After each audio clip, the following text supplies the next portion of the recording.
Assalamualaikum warahmatullahi wabarakatuh. Perhatian kepada semua hadirin, Majlis Seminar World Environmental Health Day 2021 akan bermula sebentar lagi. Sebelum majlis bermula, sila pastikan kamera anda ditutup dan mikrofon dalam keadaan mood senyap. Dan sila pastikan skrin anda dalam keadaan fit to frame. Suka saya ingatkan, pada waktu rehat, pihak komiti akan mengadakan sedikit sesi cabutan bertuah untuk 10 orang yang terpilih, dan di akhir program nanti kita akan adakan sesi bergambar.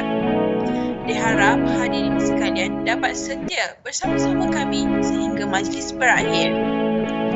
Di ruangan mesej, pihak komiti telah menyediakan gambar background untuk sesi bergambar nanti.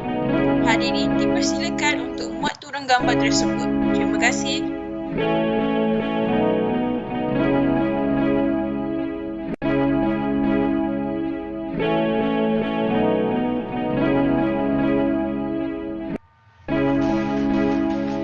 UniKL, kita datang. UniKL, jadi cemerlang. Universiti Kuala Lumpur mercu tanda pendidikan MARA. Sertai kami bagi pengambilan ke program persediaan diploma, ijazah dan pasca siswaza hari ini. Layari unikl.edu.my, where knowledge is applied and dreams realized.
UniKL, kita datang.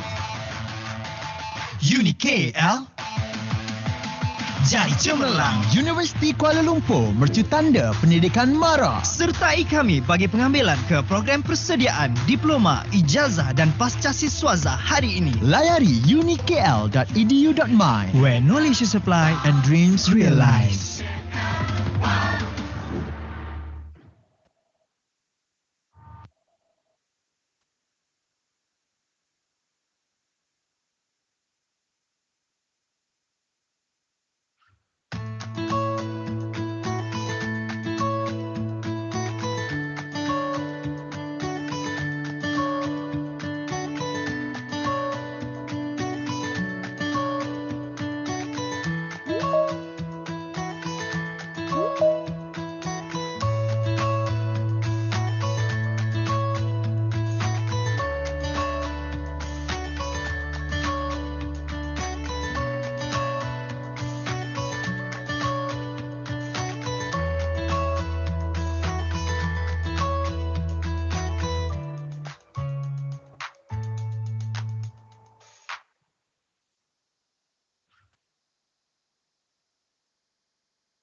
Perhatian kepada semua hadirin, Majlis World Environmental Health Day 2021 akan bermula sebentar sahaja lagi.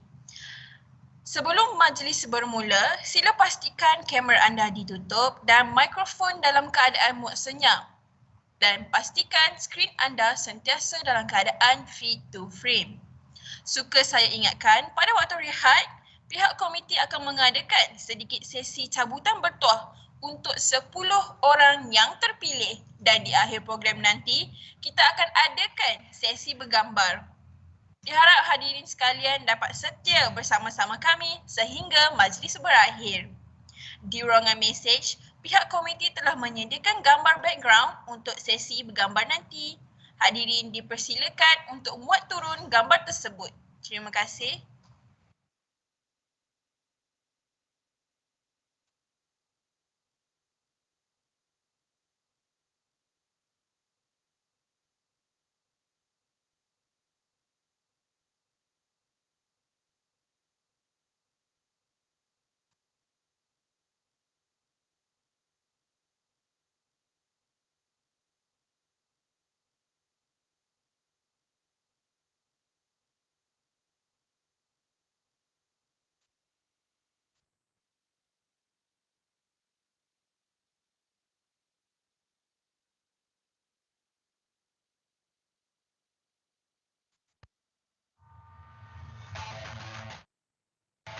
UniKL, kita datang.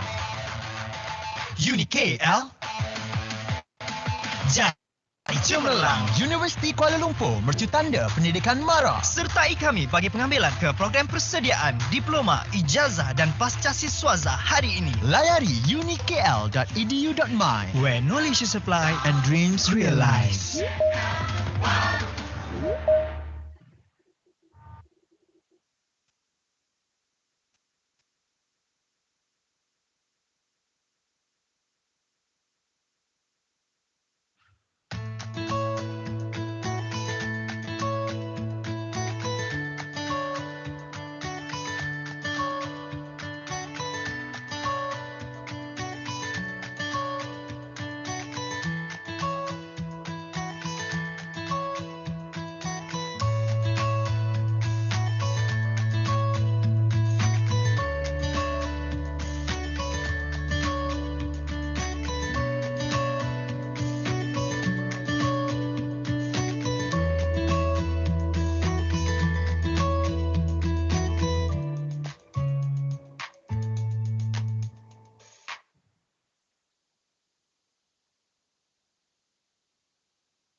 Perhatian kepada semua hadirin, Majlis Seminar World Environmental Health Day 2021 akan bermula sebentar lagi. Hadirin hadirat, sebelum majlis bermula, sila pastikan kamera anda ditutup dan mikrofon dalam keadaan mood senyap. Pastikan skrin anda sentiasa dalam keadaan fit to frame dan sekiranya ada sebarang soalan, hadirin dipersilakan untuk menulis jawapan di ruangan komen di Microsoft Teams, YouTube dan juga Facebook. Suka saya ingatkan, pada waktu rehat, pihak komiti akan mengadakan sedikit sesi cabutan bertuah untuk 10 orang yang terpilih dan di akhir program nanti, kita akan adakan sesi bergambar. Diharap hadirin sekalian dapat setia bersama-sama kami sehingga majlis berakhir. Di ruangan mesej, pihak komiti telah menyediakan gambar background untuk sesi bergambar nanti. Hadirin dipersilakan untuk muat turun gambar tersebut. Terima kasih.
Kepekan Kuala membeli bingka, sayang pesanan terlupa sudah. Majlis bermula tirai dibuka dengan alunan madah yang indah.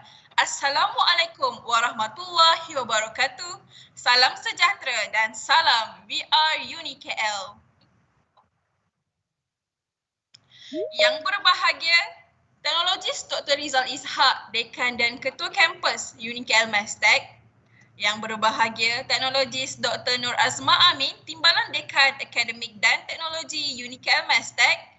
Yang berbahagia, Major Bersekutif Dr. Aladin Mamat, Timbalan Dekan Pembangunan Mahasiswa dan Gaya Hidup Kampus UniKL Mestek. Yang berbahagia, Encik Zakaria Hamid, Timbalan Dekan Hubungan Antarabangsa, Industri dan Institusi UniKL Mestek. Yang berbahagia, Profesor Dr. Rukman bin Awang Hamad, Timbalan Dekan Research and Internationalization, Faculty of Medicine and Health Science, Universiti Putra Malaysia. Yang berbahagia, Puan Agustina Fitri binti Kasmaruddin, Pegawai Kawalan Alam Sekitar, Solid Waste and Public Cleansing Management Corporation. Yang berbahagia, Dr. Marjana Hussein, Senior Lecturer Environmental Health, UniKL Mestek.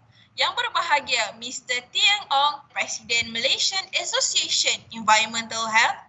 Yang dihormati, Ahli-Ahli Malaysian Association Environmental Health, Pegawai Kesihatan Persekitaran dan Penolong Pegawai Kesihatan Persekitaran yang sedang menonton dari siaran Facebook Malaysian Association Environmental Health.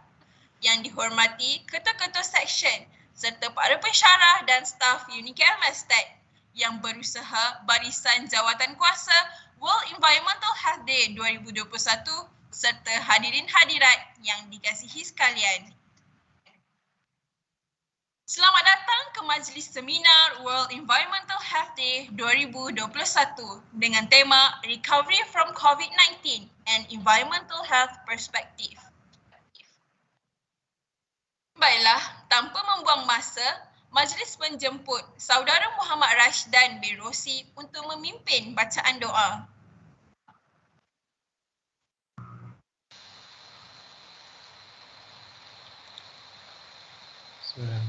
Ila hadratin Nabi Mustafa Muhammad sallallahu alaihi wasallam وعلى آله وأصحابه الكرام الفاتحة. أعوذ بالله من الشيطان الرجيم. بسم الله الرحمن الرحيم. الحمد لله رب العالمين الرحمن الرحيم مالك يوم الدين إياك نعبد وإياك نستعين اهدنا الصراط المستقيم صراط الذين أنعمت عليهم غير المغضوب عليهم ولا الضالين. بسم الله الرحمن الرحيم. الحمد لله الذي بنعمته تتم الصالحات wassalatu wassalamu ala sayyidina Muhammadin asyrafil mursalin wa ala alihi washabihi ajmain. Segala puji bagi Allah, Tuhan sekalian alam, selawat dan salam ke atas junjungan besar Nabi Muhammad sallallahu alaihi wasallam serta ke atas keluarga dan para sahabat baginda sekalian. Allahumma ya karimu ya wadud, kami merafak kesyukuran di atas keizinanmu sehingga memungkinkan kami menghadiri program World Environmental Health Day tahun 2021. Kesyukuran juga ya Allah kepadamu kerana kami dapat menganjurkan program ini dan mudah-mudahan program ini dipenuhi dengan keberkatan dan rahmat darimu dari awal hingga akhir agar tercapai agenda dan objektif sebagaimana yang dicerita. Ya Allah, Ya Ghani, Ya Hamid, saat ini kami menadah tangan kehambaan dengan penuh pengharapan agar Engkau ampunkan segala dosa dan kesilapan kami selama ini. Sesungguhnya kami lemah dalam sendirian. Maka kuatkanlah kami dalam amal jami'i dan jadikanlah kami sebagai hamba-Mu yang sentiasa bersyukur atas pemberian-Mu.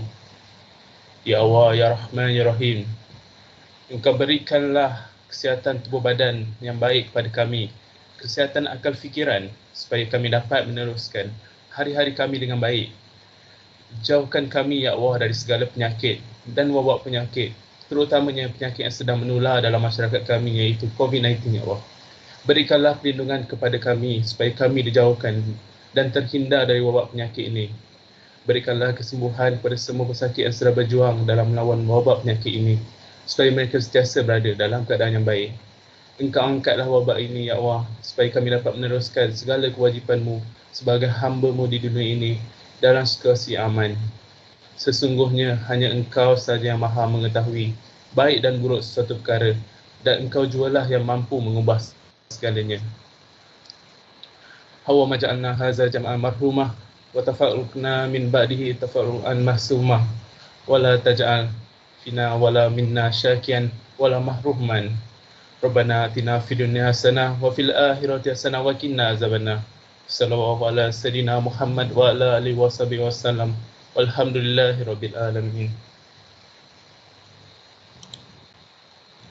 Amin amin ya rabbal alamin. Terima kasih kepada saudara Rashdan atas pimpinan doa sebentar tadi.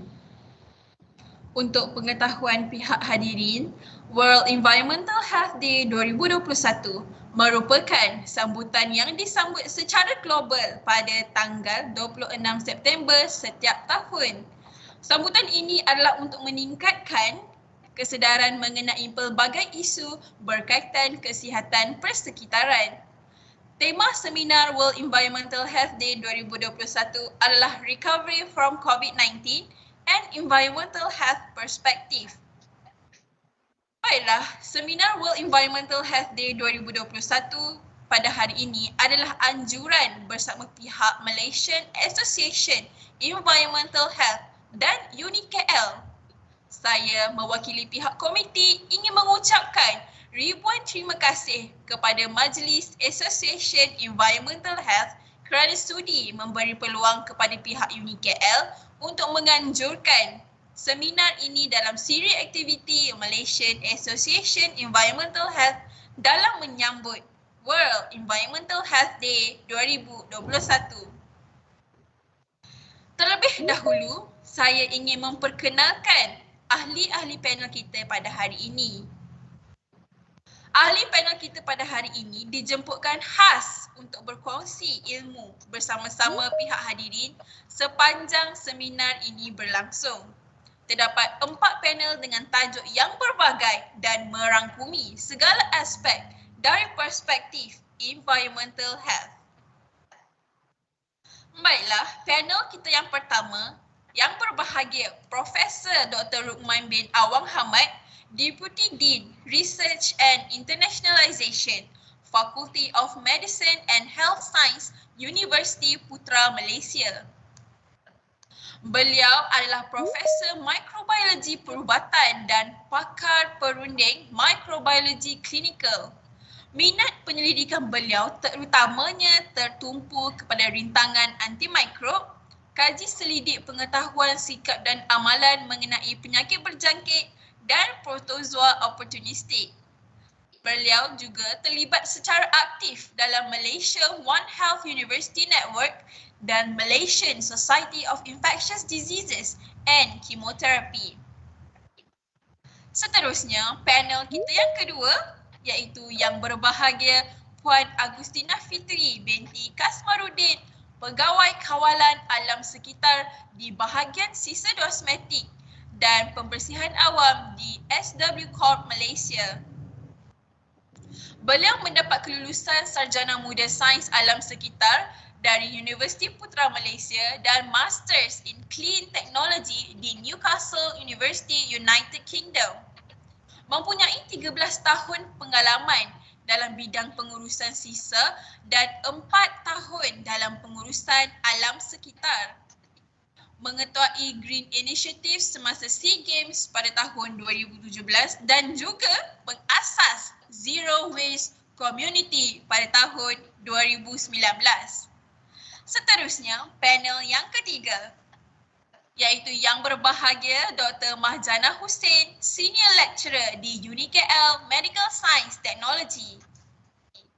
Beliau mendapat kelulusan Sarjana Muda Biomedical Science dari Universiti Kebangsaan Malaysia, Masters in Medical and Molecular Microbiology di University of Manchester dan PhD in Pathogen Molecular Biology for Infectious and Tropical Diseases di London School of Hygiene and Tropical Medicine UK. Minat penyelidikan beliau pula terutamanya tertumpu kepada penyakit berjangkit, mikrobiologi dan imunologi. Akhir sekali, panel yang keempat ialah yang berbahagia Teknologis Dr. Nur Azma Amin, Timbalan Dekan Akademik dan Teknologi UniKL Medical Science Technology. Beliau pula mendapat kelulusan Sarjana Muda Biologi dan Masters of Environmental Management dari Universiti Kebangsaan Malaysia. Beliau juga meneruskan pengajian hingga ke peringkat PhD dalam bidang medicine di Monash University. Minat penyelidikan beliau juga terutamanya tertumpu kepada ergonomik, kesihatan pekerjaan, psikososial tempat kerja dan kualiti hidup. Oleh itu, hadirin dan hadirat sekalian, hebat-hebat sekali panel kita pada hari ini. Jadi diharap anda semua setia bersama kami sehingga ke penghujung majlis. Dan marilah kita bersama-sama mengupas isu-isu kesihatan persekitaran yang akan dikongsikan oleh panel kita pada hari ini.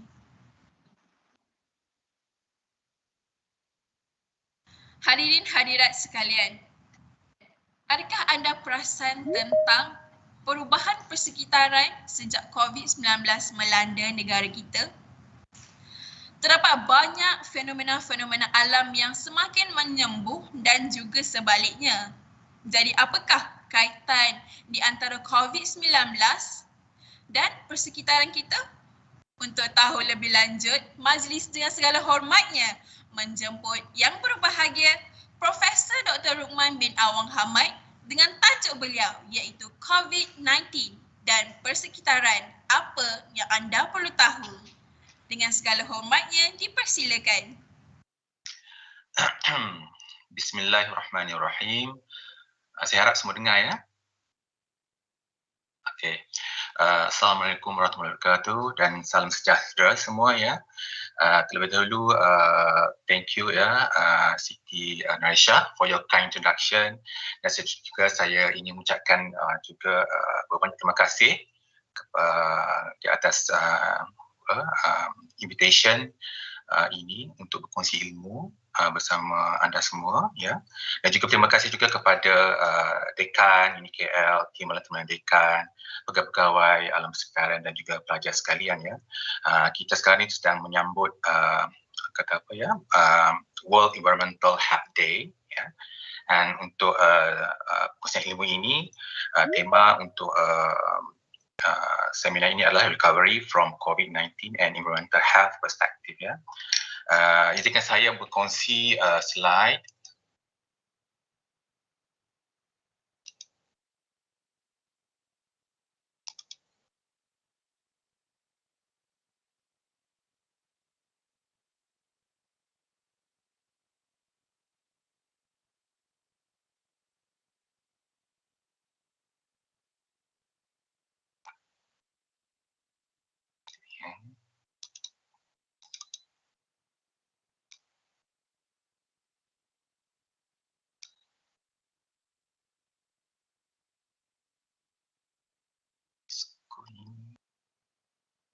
Maaf ya, sebab saya ni adalah kulit pertama menggunakan Microsoft Teams. Dapat lihat ya? Dapat? Dapat ya? Okey, saya mulakan dengan kejap ya, slide mode. So, izinkan saya juga ya untuk memulakan perkongsian ilmu ini dengan dalam bahasa Inggeris ya. Now, my title today is basically COVID-19 environment. Right? It's also related to what we are now, for the celebrating for the environmental health day, yeah? World Environmental Health Day. So, what you need to know, basically as a public, yeah, with regard to COVID-19 and environment. Okay. So, I begin with the outline of my lecture. It's about introduction on the current situation, basically what happened to this world now, and also about the agent, the COVID-19 agent, yeah, and followed by COVID-19 and environment, basically about the surfaces, yeah, and also a bit on the outdoor, because we have two kind of environment, outdoor and indoor as well, yeah, and also COVID-19 and formaldehyde, whether can we have that risk of having COVID by touching certain surfaces or certain inanimate surfaces or objects, yeah, and followed by future direction and conclusion as well, yeah. So begin with introduction now. So COVID-19 disease, a kind of disease that is known as coronavirus disease, actually first identified in the seafood market in Wuhan, Hubei, China, by the end of 2019, yeah. And from that, it was like rapidly spread to all continents, yeah. And by 11th of March in 2020, WHO has declared a global pandemic of COVID-19 disease. And this has actually created a lot of panic attack to all of us in this world to some degree, yeah. So you can see that because this is new, and then we know that it's rapidly spread, that really make a big havoc to us, yeah. And we don't know whether we can survive following this ordeal, yeah. So now when we, I would like to draw your attention here now, because I think probably for the past 1 week or few days back, we have this posting that showing the photos of people gathering outdoors, and they're actually celebrating themselves in waterfall. This is like Sungai Pisang in Malaysia, yeah. So basically, I'm sure they are not panic nowadays, and I'm not sure whether they understand the transmission of the COVID. I'm not sure about that. Maybe they do, yeah. And if you look at this situation, there's no such social distancing, right? We know that outdoors, yes, you can simply go out, and if you don't see people, then you can just remove your mask, yeah. But if you see people around you, you have many people, even though it's outdoors, basically you need to have to wear masks. But in this situation, I don't think people wear masks, right? Because it's quite weighty, yeah. And look at these people; they are gathering around, and in fact, we can consider them as a close contact. So I will explain later what you mean close contact, right? In terms of even though you are in outdoors, right? So this is basically something that need to be, for us to do some sort of reflection, whether should we do this kind of activity, or if you do, what can we do? What can we improve? Because we cannot actually stop people of going outside. Yeah. So now, look at this. It's quite, this is quite a new norm for us, especially if you go to the graveyard. This is a Muslim graveyard where we see this, right? Masjid scanner. So I would say if they are going out for any visit, or if they are actually celebrating themselves or having themselves involved in water activity or going to waterfall, why not just put that masjid? Yeah?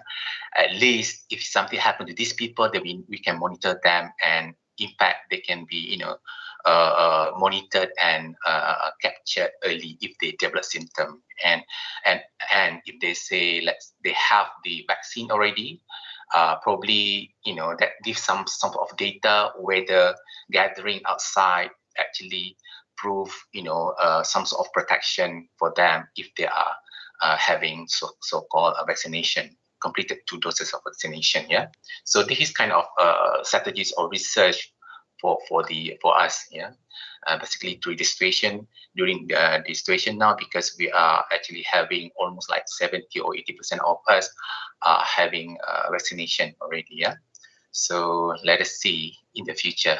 So, but then I think putting scanner is another good idea if you are going, if someone like organizing certain thing outdoors. Yeah. Okay. Now we talk about COVID-19. Yeah. So I'm sure all of you are aware of the source. Yeah. We're talking about bats. This is the bat that we're talking about. Yeah. Let me show the pointer. Now this is the bat, the huge bat. Yeah. So kind of like a fox. The face is just like a fox, a small fox.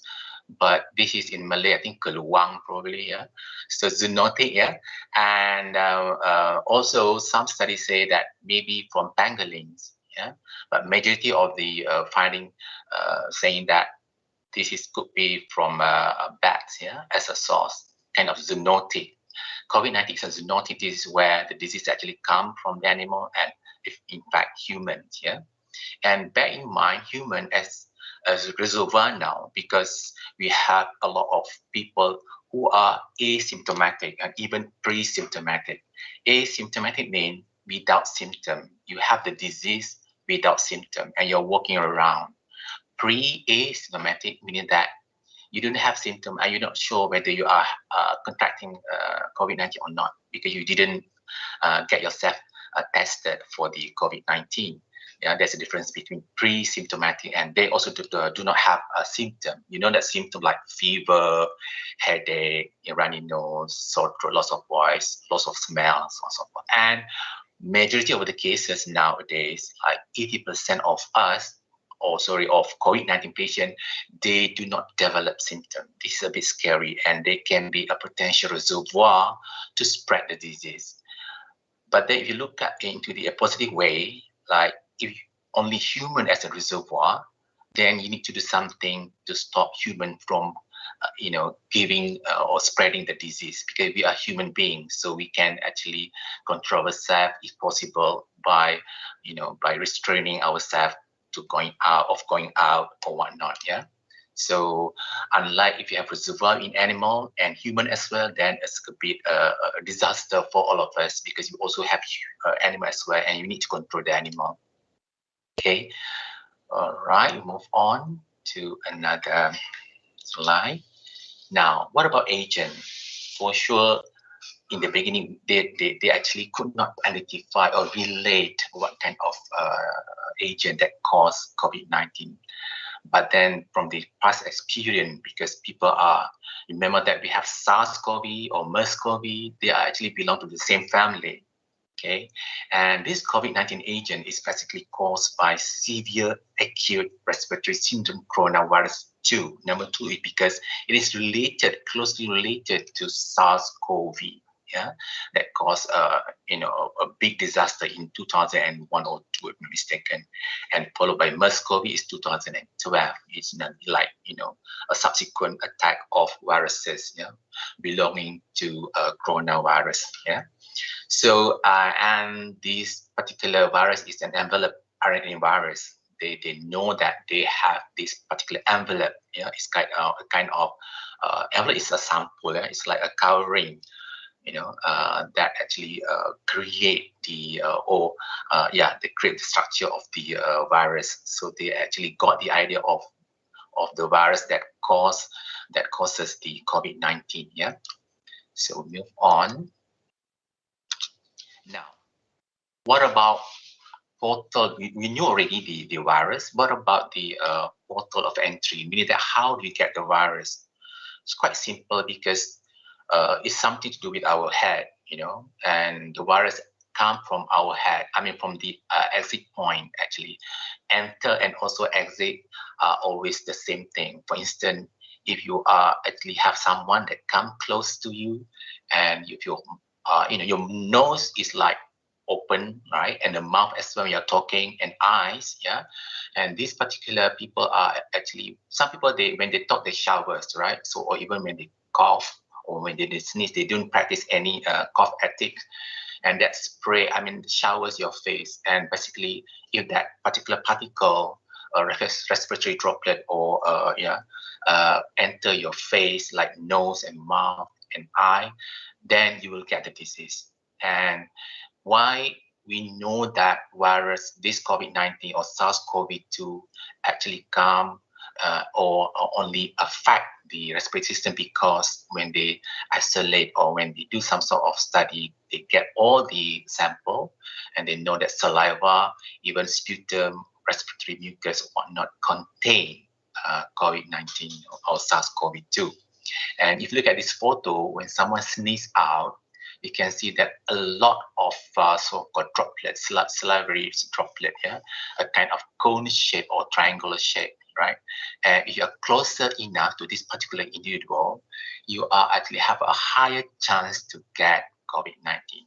So logically, if you can cover this with a mask or whatever kind of covering, it might give some sort of protection to that particular person close by. Yeah, so basically this is to show you that it's real. Yeah, the droplets or the particles are real. Yeah, and so please get get it clear that if you stop or cover your mouth with mask or whatnot, it might stop the spread of the disease.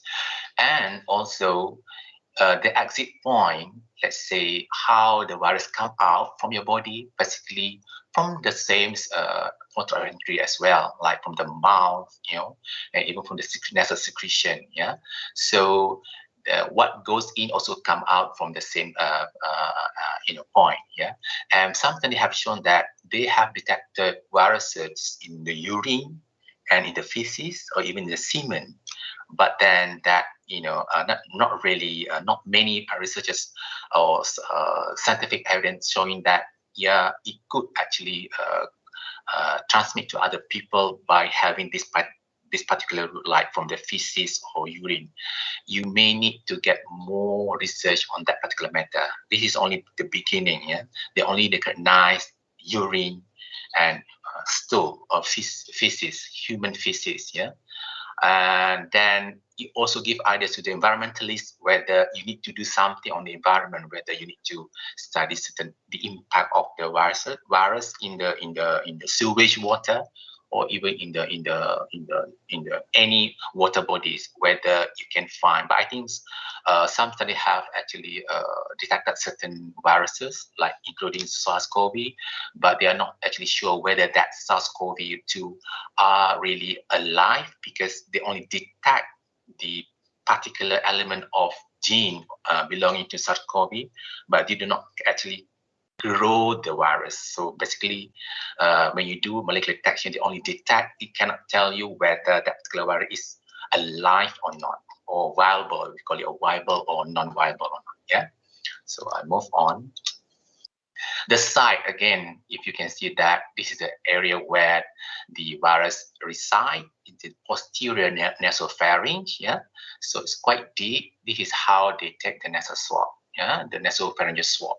This is where when you inhale any air, the droplets, yeah, it also get trapped in this place, all right, and where you also can detect the virus by taking sample from the any sample from this area, right? Although some nowadays we can also use saliva to actually screen you whether you have actually the virus or not. But this is the actual scenario where the virus enter your body and they get deposited to this place. That's why it's the reason why we need to have a longer swab because of this reason. Yeah, uh, because people keep on asking why you need longer, and it really traumatized. But if someone like this particular medical people or assistant know how to do it properly, it might not cause any damage or even trauma to the patient. Yeah, so basically this is where you see the SARS-CoV-2 reside in our body. Yeah. Now we talk about key transmission. Everyone knows that. Sorry for the typo here. Direct contact, meaning that person to person, right? So you cannot say animal to person, no, all right, because we don't have any data showing that from animal to human now, right? In terms of the disease transmission, but from human to animal, yes, when someone keep their pets, even dogs, cat, they have actually detected the virus by molecular PCR in their pets. But now the strongest point now is like from man to man, person to person, via droplets, right? And the short range for the droplet to actually fall down is within 3 feet or 1 meter. And that's why you have that particular arrangement to dissociate yourself from other people by having the distance about 1 meter. This is like a short range, but basically you read more, they propose like 6 feet, right? 2 meters, but it's too much. But according to the general idea that 1 feet is also enough, yeah. And or airborne. Airborne means something that's float. The virus floating around, and the size is smaller. It's like less than 5 micrometer.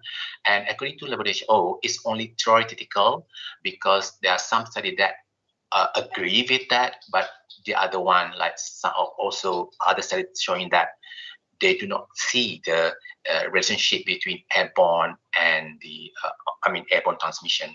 That's why it's only theoretical, but who knows in the future whether you come out and you open the door and you cannot breathe because of the virus, then I'm sure that's the worst scenario that we can anticipate, but hopefully not, right? Because it's unlike other virus or unlike airborne, microbe that actually transmitted via airborne. If you just open the door, you just go out, you are at risk of having, let's say you have someone in front of you walking around with varicella zoster, chicken pox, and somehow you go back, you don't have any immune to that, and you have your kid playing around, and suddenly you realize that, oh, your kid is actually developed rashes all over the body. And this is actually because of the airborne. We cannot see the particle very small, and it travel far more than 1 meter or 2 meters. That is the scenario that if we can see, you can get have as an example of airborne diseases like chickenpox. But now COVID-19 is a bit tricky to say it's airborne, but it's likely also as well. Yeah, but we need more data to support that. If you look at the video experiment, if you just browse through the video, you can see that someone cough out or even talk something like the letter like TH, right? So it also develops some of aerosol, of different sizes. I cannot share you the video now, but you can browse through the video experiment to show you that, yeah, if someone speaks even, in various languages, it produces some sort of aerosol, small aerosol, right? Okay. Now, this about close contact. Remember that the photo that I've given you earlier, the close contact. How do you define close contact? You have one positive COVID-19 individual in that particular area, be it like outdoor or indoor, and being with them within 6 feet now, 2 meters or 1 meter, and you are with that particular person probably about 15 minutes or more, you're talking, you didn't realize that you spent maybe about more than 15 minutes chatting around, very close, right? Over a 24 period, like one day, you know. So if you have that, then you are actually categorized under the term a close contact. Yeah. So basically, if you go out like seeing people, talking to them, within the close contact, and the duration is like more than 15, then you are at risk of having COVID-19 without having mask as well. Yeah. And bear in mind, we also can have COVID-19 by indirect contact. In other words, you also, when you touch certain surfaces or you hold certain thing like formites, formites mean inanimate object, yeah? Non-living objects, any surfaces, toys, so on and so forth. Yeah. So you can get the virus, provided that you touch your face, right? Hand on your hand. Let's say you have viruses on your hand, and immediately you touch your face, then definitely, or your mouth, your eyes, you will get the high chances to have COVID-19 as well. And close contact also include like you have a doctor seeing you without having mask, right? And if you are living in the same house, you know, with a confirmed positive patient, right, like your relative or your mom or dad, okay, who are actually positive for COVID, and you're staying with them closely, then you are a close contact as well. Or if you go to the office or restaurant, you know, and eateries, so that's also considered, and you are sitting very close to that person, COVID-19 person, positive person. And finally, if you're traveling together, let's say you are in the same airplane, very close, okay, and throughout the journey, you are also considered a close contact.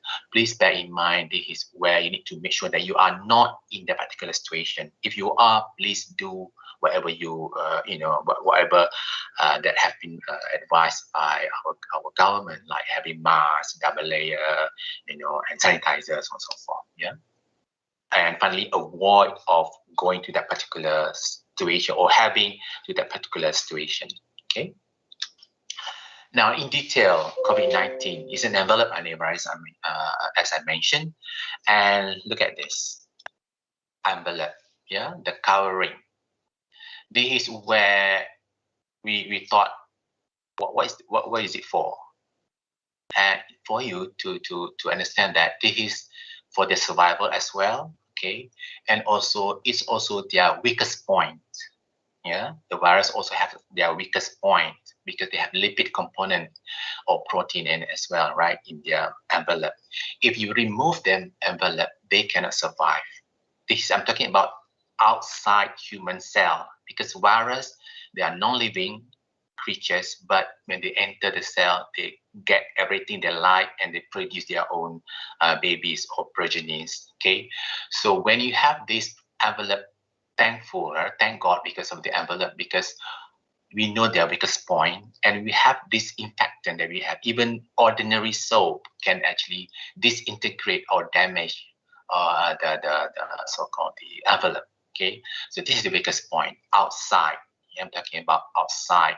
If the virus is outside, say if you have viruses, this virus on the surfaces or anything on the glass wall or whatnot, you just have this detergent or disinfectant. Yeah, that's why you see people like keep on cleaning the surfaces as well for the particular spaces or room, not outside. Yeah, so yeah, so remember that they actually have weakest point and spike glycoprotein. This is the one that when they enter human body through the receptor, which is known as an ACE2 receptor, and another new one, I can't remember the exact name, but ACE2 receptor is the one that very prominent.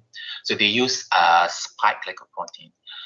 This is when they study this as glycoprotein, is actually meant for vaccine development as well, and also for detection. So basically, when you detect the virus, you use this component as well, spike glycoprotein. And this is the presence of spike actually give their name as corona, like crown. Yeah, tengok tu macam crown. Yeah, so corona means crown. So the presence of spike actually give their name coronavirus. Yeah, so because of the spike glycoprotein. As you can see, the material, this is genetic material, yeah, where it enter your cell. When you enter your cell, it goes to the ribosome, the protein, and it produce a lot of viruses, babies. Yeah. So this is something funny about this virus. They do not enter our nucleus, but they definitely go directly to the ribosome in our nucleus. Basically, viruses, envelope virus, they enter our nuclei, our cell nucleus, and then get attach themselves to that particular DNA, our DNA. But here in this case, they do not go there. They simply go towards ribosome in our cell and produce more and more, mRNAs. Okay, and now, before I proceed with the data or research finding, I would say we have to admit that this is a novel virus, and the findings are very fluid still. We cannot actually strongly say yes, definitely yes, 100% no. It's very fluid, right? There's no actually solid, so-called, or even 100% true, right? But do we have any option? Yes, we have option by having data, previous data, right?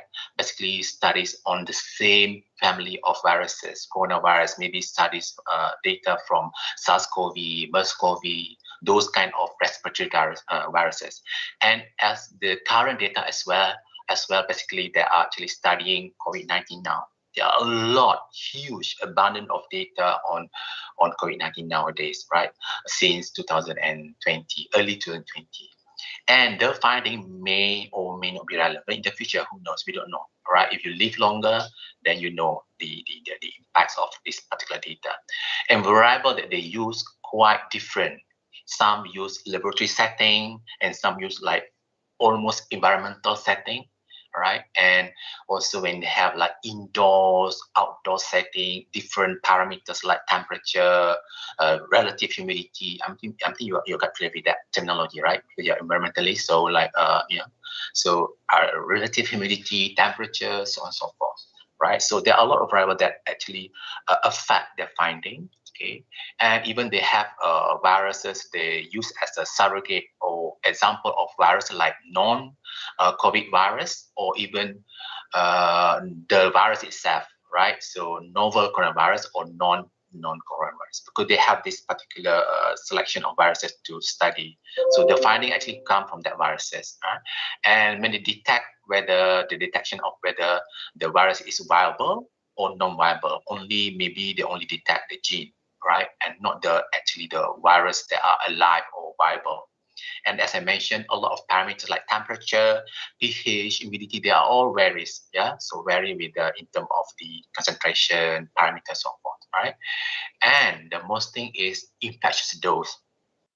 Till now, we are not sure what would be the infectious dose of the virus attacking human. We are not sure how many. Is it 10, 5, 0? We don't sure. And at different stages, when they have symptoms, how many of the virus that can come out, or if they are asymptomatic, how many, So we are not sure about that. Impact CT value also, we have a lot of limitation of CT value. CT value mean your remember that the graph, if you are working with a molecular technique, a molecular real time, you see the CT value to show whether that particular value actually represent the viral load or not. Yeah, and lack of universal standard inter and intra lab comparison. Till now, we have lack of this particular comparison.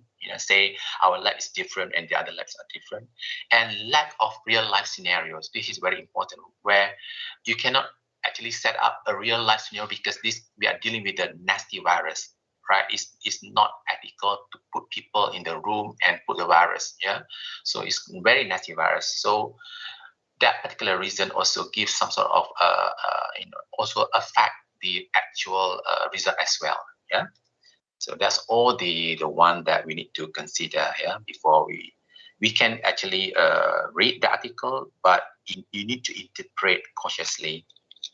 Now, look at this so-called paper that have been published so far. You see that a lot of paper coming out, like since January 20, about more than 200,000 paper. So that shows how serious we are in terms of exploring the characteristic of COVID-19, be it like psychological, laboratory, environment, public health, so on and so forth. Yeah. And okay, COVID-19 and air, what do we know so far? You see that from the lab experiment, again, please bear in mind cautiously, right? They have actually detected the virus, right? And 3 hours in the air or in aerosol. You know that when you talk to the people, you can see you are producing a lot of droplets of different sizes, right? This is the bigger one, the red one, which is known as a droplet transmission within that 1 meter or 2 meters, right? Aerosol is longer in terms of the distance, okay? And surprisingly, okay, people have shown that it decreased the stability. The virus has actually shown some sort of decreased viability and stability over time, be it like few hours. You know, for instance, you have a very active virus at the beginning, but if you just wait and observe again, the viability is not there anymore, right? This is good still for us, to understand. Yeah, you have viruses in the air up to 3 hours, right? But it will decrease. It actually shows some sort of decrease of viability and stability over time. Okay.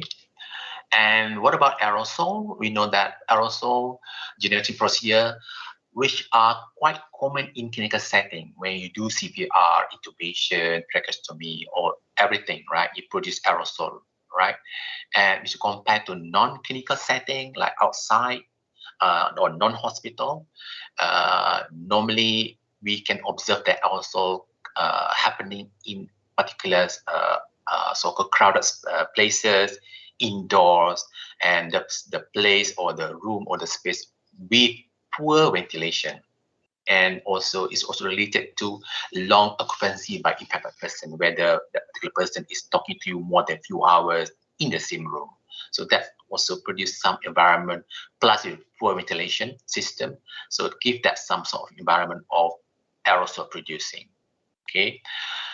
As I mentioned, it's very insufficient to determine the potential of airborne or aerosol transmission, even in clinical setting, because then some data say that yes, but some data no. So that very conflicting results. So as of now, people agree that yeah, it's likely, but insufficient to support that.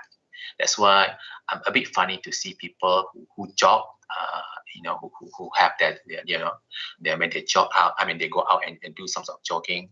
So they wear masks, and it's quite funny because you actually suffocate yourself. When you are alone, I don't think you need to wear mask, but of course you need to keep your mask somewhere in your pocket with a proper envelope or not. But you go out, I don't think you need to wear mask. So you need to actually tell people that you wear mask in a particular area, in certain places. Yeah. Now, basically, you'll study about the virus. This is the factor like physical, chemical, biology that are involved. As I mentioned, relative humidity, temperature, sunlight, and type of surfaces, that inactivate the virus, right? And chemical, like detergent that you use, is also depending on the solution, pH, biological, the type of virus. Envelope is more so-called easy to be inactivated compared to the non-envelope one, because they have this lipid layer, So this is basically people agree that in activation of virus depending on these 3 parameters: physical parameters, chemical, and biological. So I'll show you the study they have done. So you can see the temperature and relative humidity, as you see here, like they are using the 40 to 60 relative humidity and this temperature, right? This is not our temperature. This is their temperature. And you can see that the decay rate, about 2.3% per minute. All right, and they have actually the half-life about 5, so maybe about 50, even half an hour, so about 30 minutes. So you can see that with this relative humidity, they're talking about and they measure the virus. And please bear in mind when they are using tissue culture infectious dose, meaning that they have some additional element for the virus. So basically, the survival of the virus also depend on the element in that culture culture. So that also affect the result. Which I already mentioned to you, that we have to interpret the result with cautious. So basically, but then you can see that relative humidity about 40. That's why people encourage their room to be, at particular relative immunity, maybe about more than 60% or 50%, all right, to ensure that the virus can also, to make sure that the virus will get, easily killed by this particular relative immunity, even temperature as well. If you have high temperature, probably about 40 or 30 plus, then for the certain time, that's why we need to have that kind of gadget that can filter the virus by having the heat treatment in the particular room because of the temperature as well. Yeah. And what about surfaces that we know so far? You can see copper, right? The virus can actually viable for as long as 4 hours, right? The cardboard, about a day, and for the plastic and stainless steel, it's probably about 72 hours, 3 days, and 4 days on your skin, but shorter according to other, maybe shorter according to the other study that using pig skin, maybe about 3 hours, they can be actually viable on your skin, on the skin, not your skin, on the skin.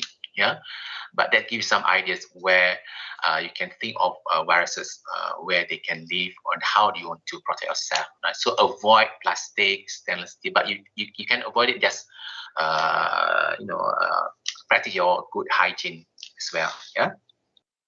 Now, talking about the surfaces now, you can see that copper. It takes about 4 hours, right, to be persisted to the on the copper surface. Yeah. So and the time of the virus to have complete decay about 8 hours. Yeah. So that's the thing. Yeah. And you see stainless steel longer, about 3 days. Okay, and it takes about 3 days. Yeah, and you need to avoid, is possible, stainless steel. Again, about surfaces and formite, you can see that cardboard, about 1 day. Okay, type computer case about 2 days. This is basically, the information for you to consider if you are accidentally touch that particular surface. Then also, it's good to actually give ideas for the prevention. How do you practice cleaning the surfaces? If you know the type of surface, then you know what kind of the frequency, the timing that you need to disinfect or decontaminate the surfaces. Yeah. What about transmission from formite? Basically, through the modeling practices, they also stated that the estimated risk is about 1 in 10,000. In other words, if you actually, this is through modeling, not the real, kind of real life scenario where you need to have human experiment, but here it's only a modeling, mathematical modeling. And they have actually come out with, let's say, you have 10,000 formite, you touch the formite, but only one, actually, when you touch the formite 10,000 times, only one of you actually, or one of the touch will actually get the virus, right? And what about hand to surface contact? This is like hand to mouth, right? Contact. The risk of infection is basically 10 to the power of -6. In other words, 1 person for 6 of this particular contact for every million people touching the surface. In other words, it's very, very low. You have only 1 person will get the disease if someone touch the mouth, touch the face and touch the mouth again, right? In million people, in 1 million people, in every million. So it's quite low, right? This is basically a paper published by Pitol in the Environment Science Technology in recently, 2021. So this is only the model, but good to know, right? That's why WHO mentioned that the inanimate or formite gives some sort of low risk of transmissions compared to droplet. Yeah. Now, what about our nature equatorial band? We have this Malaysian data. We have annual mean temperature of 26 and with the average like 34. So the temperature is good enough actually to actually inactivate the virus. And also the annual relative humidity that we have about 74 at this outdoor, right? So also it's good, the environment to actually inactivate the virus. and we have clear sky the whole year, and we have exposed to the sky. To the sky, clear sky for maybe 4 to 9 hours per day, and we have sunshine, which is probably about that contain UV, right, and 6 hours per day. So with this particular planet, we have our God actually created that particular so-called natural disinfectant for outdoors, but not indoor, right? So some people advise, oh, you just go out, get yourself, exercise under sunlight. This is the reason probably, right? Because they allow you to not to be indoors but outdoors, right? And also practice your social distancing as well. So we hope that the nature or the environment also can actually help us in controlling the virus as well. You can also read more by Artemimi about this particular thing. Yeah. So what will be our role? Because we have already the nature with us, and we are blessed that we're living in here in this equatorial band, and we already have natural disinfectant. What will be our role now? Humans are very difficult to be educated. Being a human, including myself. Yeah. So what should we do now? Now, one very simple. Our Minister of Health already mentioned, remind the 3C, avoid 3C, crowded places. Remember that a waterfall? This is really ridiculous. Yeah, you're actually putting yourself in the crowded places, even though it's outdoors. Confined spaces, yeah, avoid any confined spaces, use stairs, whatnot, right? And close conversation, if possible, do some sort of online meeting, if you want to, at least minimize the number of people in that particular space. And you are also the condition allow, do your meeting outside, with a limited number, right, of people, okay? And practice 3 W's, like wash your hand always, never deny soap. If you do not have any hand sanitizer, you have soap, just use the soap. If let's say you cannot have the soap, then you use your hand sanitizer, alcohol base or whatnot. All right. But if you have soiled hand, you have to remove the soil. The dirty hand with the soap first, and probably dry up and with the sanitizer, and wear mask as well. And this number 2, W. Number 3 is one. This one, like do not shake hand, practice cough, so on and so forth. Yeah. And if you are sick, please stay home. Yeah, stay home. Do not come to the office. Now I'm going to the last few slides about future direction. That remember that you need to contain that environment by contact risk approach, that you have to rely on the local environmental factor, whether the kind of surface exposure that you are dealing with, whether it's glasses, porous, non-porous surface, and material, right? And this is also related to the frequency or timing of type of disinfectant that's going to be used, whether 2 times a day. And so this is very important. You need to have that kind of contact-rich approach, right? Considering the local environmental factor. And remember the high-touch environmental surfaces, the heats, right? For instance, the doorknobs, the PCs, the handphone, mobile, they are one of the example of high touch environmental surface. So you need to consider that as well, and address more knowledge gaps, okay, in terms of mode of transmission, whether it's airborne, whether it can be water, by water, contaminated water, or even by food, and infectious dose. Need to know that what kind of infection that can affect human at different stages, and if possible, try to set the near life scenario setting as well. And finally, you need to consider mental health, because now people really have a very, a mental issue, big mental issues, and also the long COVID syndrome that they are experiencing the long COVID syndrome. So this is my last slide, take-home message. You need to live with SARS-CoV-2, like it or not. And you need to have your social obligations, like respective 3 Ws, and vaccine. And plus booster. Nowadays the government is trying to promote the booster now. And lastly, keep on updating yourself. Yeah. So with that, I think thank you. Stay safe. Stay positive. Yeah. That's all.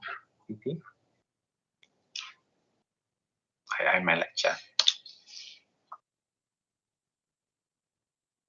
Baiklah, terima kasih diucapkan kepada Profesor Dr. Umami Awal Hamid. Bukan sahaja kita diperkenalkan dengan apa itu coronavirus dan penyebarannya, malah kita juga dapat tahu tentang berapa lama coronavirus ni dapat hidup di permukaan sebagai contoh di permukaan plastik selama 72 jam iaitu selama 3 hari. Jadi diharap pihak hadirin jangan lupa basuh tangan. Okey, sekiranya pihak hadirin ada sebarang soalan, anda boleh membuka mic untuk ditujukan kepada panel kita. Dan jika anda malu, boleh tulis di ruangan chat dan saya akan bacakan.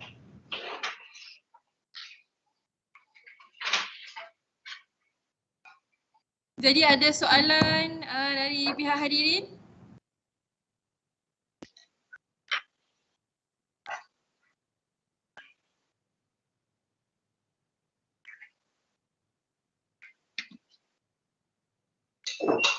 Ya.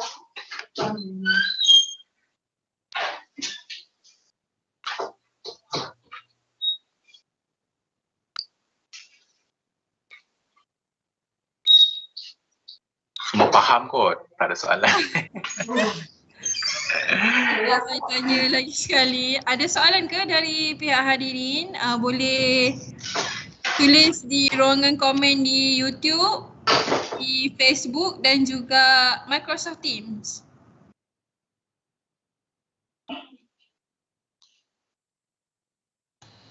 Assalamualaikum Dr. Rahman. Salam. Saya Muhammad Rash dan saya nak tanya soalan. Okay, Dr. Rahman, can animal carry the coronavirus on the skin of after patient with COVID touch the animal? Oh, okay. Thank you, Rashfana. Very interesting topics and question. What I can say now, we have limited data because, as I mentioned, that COVID-19 is very novel and we need to explore more and more. But basically, when they study the transmission from human to animal, they have some sort of activity among human. I mean, like pets, you are always together with a pet for a certain period of time. And they actually detected the COVID-19 through molecular PCR when the pet developed some kind of symptom. I'm not sure about how would be the symptom like, maybe like flu-like, or I'm not sure about that. I'm not a veterinarian. But when they get the sample from the animal, they actually from not the fur or the skin, but inside like maybe swab or even blood or stool, they actually detected the virus, and they actually postulated that this virus, COVID-19 virus, actually come from that owner, right? That's how they say the virus can transmit from human to animal, but not yet animal to human. And coronavirus 19 is not a normal virus for animal. Please bear in mind, they all do have coronavirus, but then actually the viruses belong to other kind of families. They are not COVID-19 virus, especially in cat and dogs, whatnot. Yeah. So with regard to your question about whether the skin or fur is a very interesting study. And then if let's say the virus get to the fur, probably as I mentioned, there are a lot of factors that actually inactivate the virus. Maybe the fur itself, I'm not sure about that. Next for the study, and the potential is very, very, very low, even low, if you can actually detect the virus on the skin, because virus need living cell. Yeah, living cell mean like have nucleus. So surfaces, they are not actually have that kind of environment for the virus to stay alive. Yeah, so it's very low, but it's good to study if possible. But then I'm sure that I think I'm aware of the study in Malaysia that's looking into the coronavirus in pets. I think cat or dog, and I was told that none actually. There's no data yet. Yeah, for that particular matter. I hope I can answer you. Yeah, Muhammad. Baiklah, terima kasih Profesor atas jawapan tersebut. Jadi kita teruskan majlis dengan menjemput pihak hadirin untuk menonton tayangan video montaj yang telah disediakan oleh pihak penganjur dan kita berehat seketika.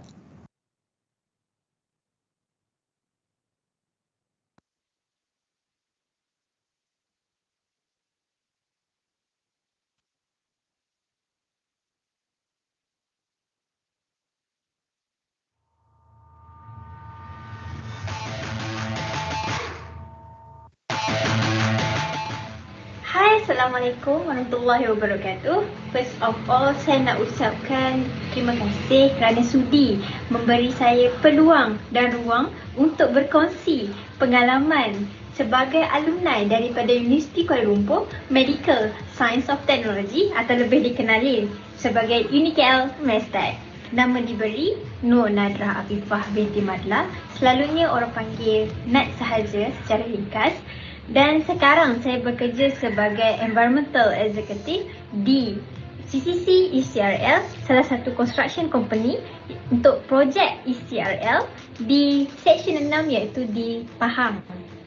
Dan saya merupakan pelajar daripada bidang Diploma in Environmental Health Science DEHS dan pada tahun 2015 sehingga 2017 dan kemudian saya menyambung ke peringkat ijazah dalam Bachelor in Environmental Health pada tahun 2017 dan graduate pada tahun 2020. Di Mestek, saya diberi peluang dan ruang untuk menyertai pelbagai aktiviti yang dianjurkan.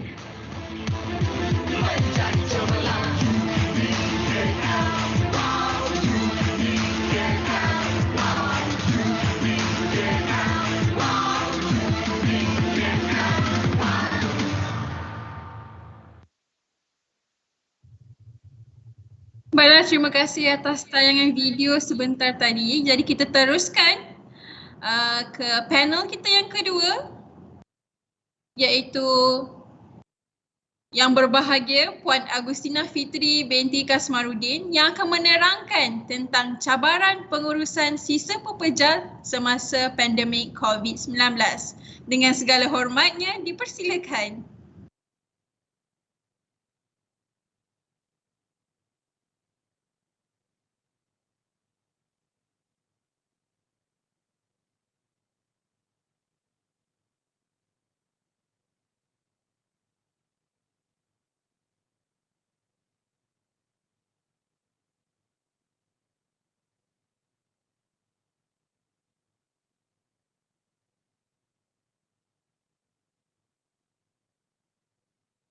Puan, mic tutup.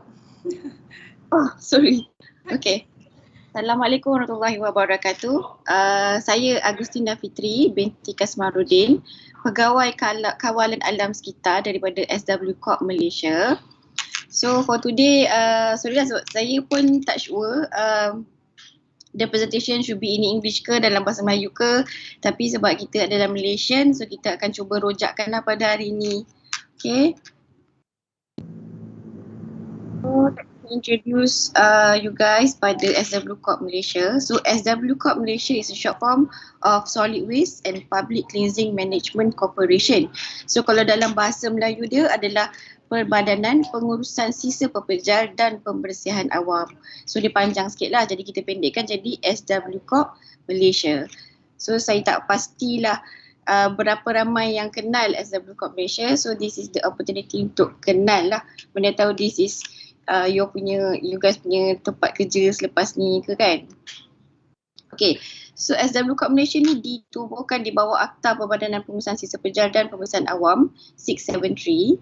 So officially dia build 2008 lah di bawah KPKT, Kementerian Perumahan dan Kerajaan Tempatan. So SW Corp mempunyai kuasa untuk mentadbir dan menguatkuasakan Undang-Undang Pengurusan Sisa Pepejal dan Pembersihan Awam Act 673 and 672.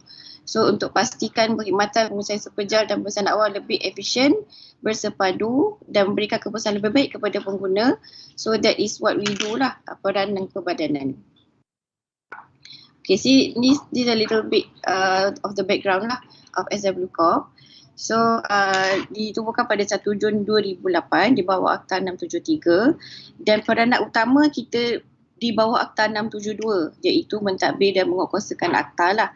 So anything yang disebut dan di mention dalam Akta 672 is under our jurisdiction lah. So yang paling utama adalah hak eksekutif untuk mengawal, memantau dan juga memastikan kebersihan negara dan juga pembersihan sistem kerja lah. So this is the fungsi SW Corp. So kalau kita nak baca satu-satu ni panjang, it's okay. Boleh Google ataupun nanti boleh tengok balik dalam slide ni lah.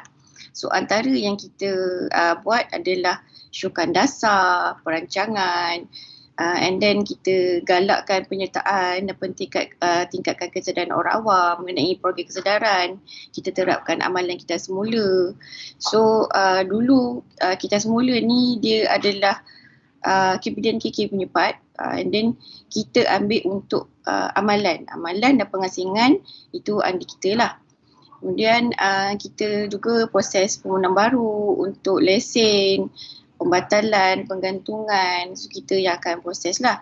Kemudian kita akan kawal selia prestasi syarikat yang membekalkan perkhidmatan lisensi pekerja, dan kita pastikan, kita kenal pasti teknologi yang mesra alam, selamat dan kos efektif, dan kita jalankan juga penyelidikan berhubungan ini related yang dengan pengurusan sepejar dan pembersihan awam lah. Kemudian kita melaksanakan dan menguatkuasakan undang-undang pengurusan sepejar dan pembersihan awam. So di bawah SW Corp kita ada 3 concessionaires. Alam Flora yang akan jaga wilayah Persatuan Kuala Lumpur, Putrajaya dan Pahang. Southern West Malaysia, Negeri Sembilan, Johor dan Melaka. Kemudian Utara untuk Kedah dan Perlis. So ada 3 concessionaire lah yang akan memantau, yang akan membuat kerja-kerja pembersihan, dan SW Corp akan mengawal selia syarikat konsesi. So this is the organisation chart lah. So di bawah kita paling atas sekali adalah menteri, kemudian timbalan dan juga ketua setiausaha. So objektif SW Corp ni adalah memastikan proses perundangan di perbadanan dilaksanakan secara adil, teratur dan berkesan. Kemudian kita tingkatkan kesedaran awam. Kita pastikan penggunaan teknologi dalam pengurusan sistem pekerjaan. Kita pastikan semua operator memiliki lesen yang sah. Bermaksud siapa-siapa yang buat kerja-kerja pengurusan awam selepas ini dan juga kutipan sistem pekerjaan mesti memiliki lesen yang sah. Kenapa? Sebab bila kita ada lesen yang sah, kita dah ada kriteria dan syarat. Jadi kriteria dan syarat tu kita akan pastikan pemilik lesen follow. Jadi kita senang untuk monitor lah. So sampah letak dekat mana, sampah kena buang dekat mana, how to collect, lori kena bersih dan sebagainya, itu semua dalam syarat lesen. Okay, kemudian kita juga wujudkan sistem pengurusan sistem pekerja dan pengurusan awam yang teratur dan berkesan bagi memastikan perkesedaran yang bersih dan sihat lah. Okey, untuk Akta Pengurusan Sepejar dan Pembersihan Awam, kita kuatkuasakan pada 1 September 2011 di 7 negeri di Semenanjung Malaysia. So di bawah akta ni ada 2 lah, satu JPSPN, satu lagi adalah SW Corp. So JPSPN dia lebih kepada dasar, SW Corp tu melaksanakan dasar. Itu beza Jabatan Pengurusan Sistem Pekerja dan SW Corp lah. Okay. So this is the 5 levels dalam aktiviti pengurusan sepejar. Ini yang just for summary saja. Okay. So kita janaan sistem pekerja daripada isi rumah. Kemudian perjalanan lori. So setiap lori kompakter dia ada jadual dia. So jadual akan kutip. So pengangkutan angkut ke tapak pembinaan sistem pekerja atau rawatan perantaran atau perusahaan whichever yang related. So seterusnya pengasingan sistem pekerja plastik, kaca, kertas aluminium, kemudian rawatan perantaran aliran sistem pekerja, and then the last is pelepasan atau pembakaran atau pengurusan persekitaran. So untuk sistem pekerja, anggaran setiap hari kita ada 38,000 tan yang dijana. So yang kebanyakan yang paling tinggi adalah sistem makanan lah, which is 45%. So daripada sisa yang penjaduan kutip tu, kita ada penjaduan lori kompakter dan kita sediakan tong. Jadi itu adalah antara yang kita dah set untuk kita punya pengurusan sisa pekerja lah. Okay, and then bila pergi ke tapak pelupusan, kita ada 160 tapak pelupusan di seluruh Malaysia. 95% lah daripada seluruh Malaysia. So hanya 14 tapak pelupusan sanitari. So daripada kemudahan rawatan perantaran tersebut, hanya satu kemudahan perantaran yang ada untuk material recovery lah, dan 4 incinerator untuk kapasiti kecil. Okay, so for the PSP pengurusan sisa pekerja norma baru, kita ada few issues lah. So antaranya kita ada 4 yang untuk kita akan highlight untuk hari ini. So first adalah trend janaan sisa. Macam mana behavior change secara maya. So yang ini sekarang ni bila kita buat kempen dan program dan sebagainya, kita laksanakan selalu sebelum ni secara fizikal. Kita turun, jumpa orang dan sebagainya. Tapi bila kita dah start ada norma baru ni, kita dah susah nak buat program secara fizikal. Jadi apa yang kita buat, benda tu macam sudden change. We have to change macam mana kita nak ubah supaya kita dapat deliver the campaign and program tapi tidak boleh turun secara fizikal lah. So this is our challenges lah. And then kesukaran pemantauan. So bila kita nak monitor kerja-kerja konsesi, ada PKP hari tu kita tak boleh keluar. Jadi bila kita tak boleh keluar, kita ada kesukaran untuk memantau. Macam mana nak memantau kerja kalau kita tak boleh nak pergi ke lokasi tersebut. Dan kita ada juga risiko lah. Kita ada risiko bila kita keluar ramai sangat akan menyebabkan jangkitan. Kalau kita keluar sedikit, kita tak dapat cover the whole area. So itu antara-antara challenges yang kita ada lah.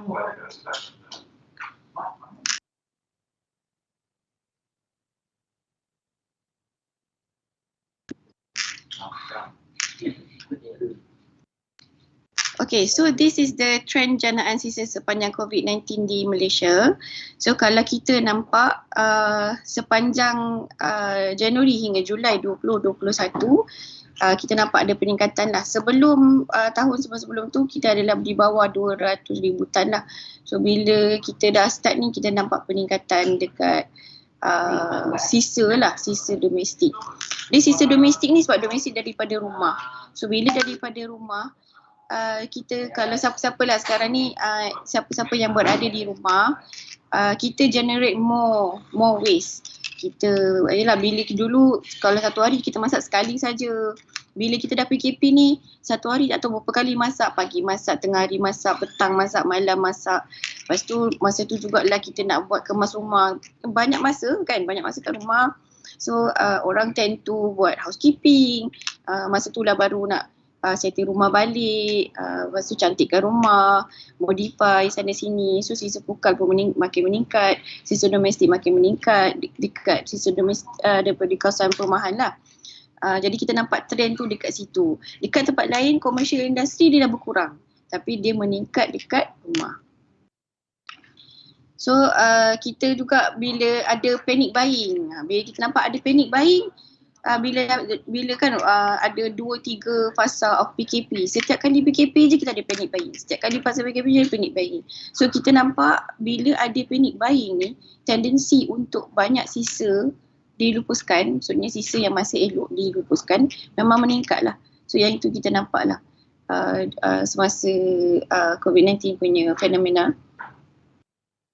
Okay, tapi kita nampak juga trend untuk kutipan kita semula, maksudnya barang kita semula kita kutip semakin meningkat. So memang dia punya peningkatan tu tremendous lah. Untuk 2020 buat 3088 compared to 2019 1145, and 2021 pun kita tak habis lagi, maksudnya tak baru bulan 9 kita dah sampai ke 2505. So kita target maybe nearest to 4,000 lah untuk 2021. Okay, sebab ditambah lagi nanti duduk sekolah dan sebagainya. So kita nampak bila orang dah start dekat rumah, orang dah mula buat 3R. So okay, saya share sikit lah pasal 3R ni. 3R ni orang kata apa, reduce, reuse and recycle. Sebenarnya kalau ikutkan antara tiga ni, yang paling tinggi sekali bukanlah recycle, tapi orang kerap sebut recycle. So sebenarnya kalau tiga ni, orang kena start pada reduce dulu. Bila kita dah reduce, baru kita boleh reuse. Lepas kita reuse, baru kita recycle. So kenapa kita letak recycle nombor 3? Kenapa bukan recycle first? Kita sibuk kan, marilah recycle, okay kan? So kenapa recycle nombor 3? Kenapa dia bukan nombor 1? Okay, kita ini selingan sikit lah. Reduce ni, bila kita pergi somewhere untuk kita beli barang contohnya, kita boleh cakap dengan akak tu, "Kak, saya tak nak plastik. Okay, saya tak nak plastik, saya nak letak dalam pack makanan saya je, yang paper pack tu. Paper pack saja, saya tak nak plastik. Kemudian saya bawa balik rumah dan makan." So kita boleh reduce. Reduce tak ada cost. Malah dia menjimatkan. So sebab tu reduce dekat pertama.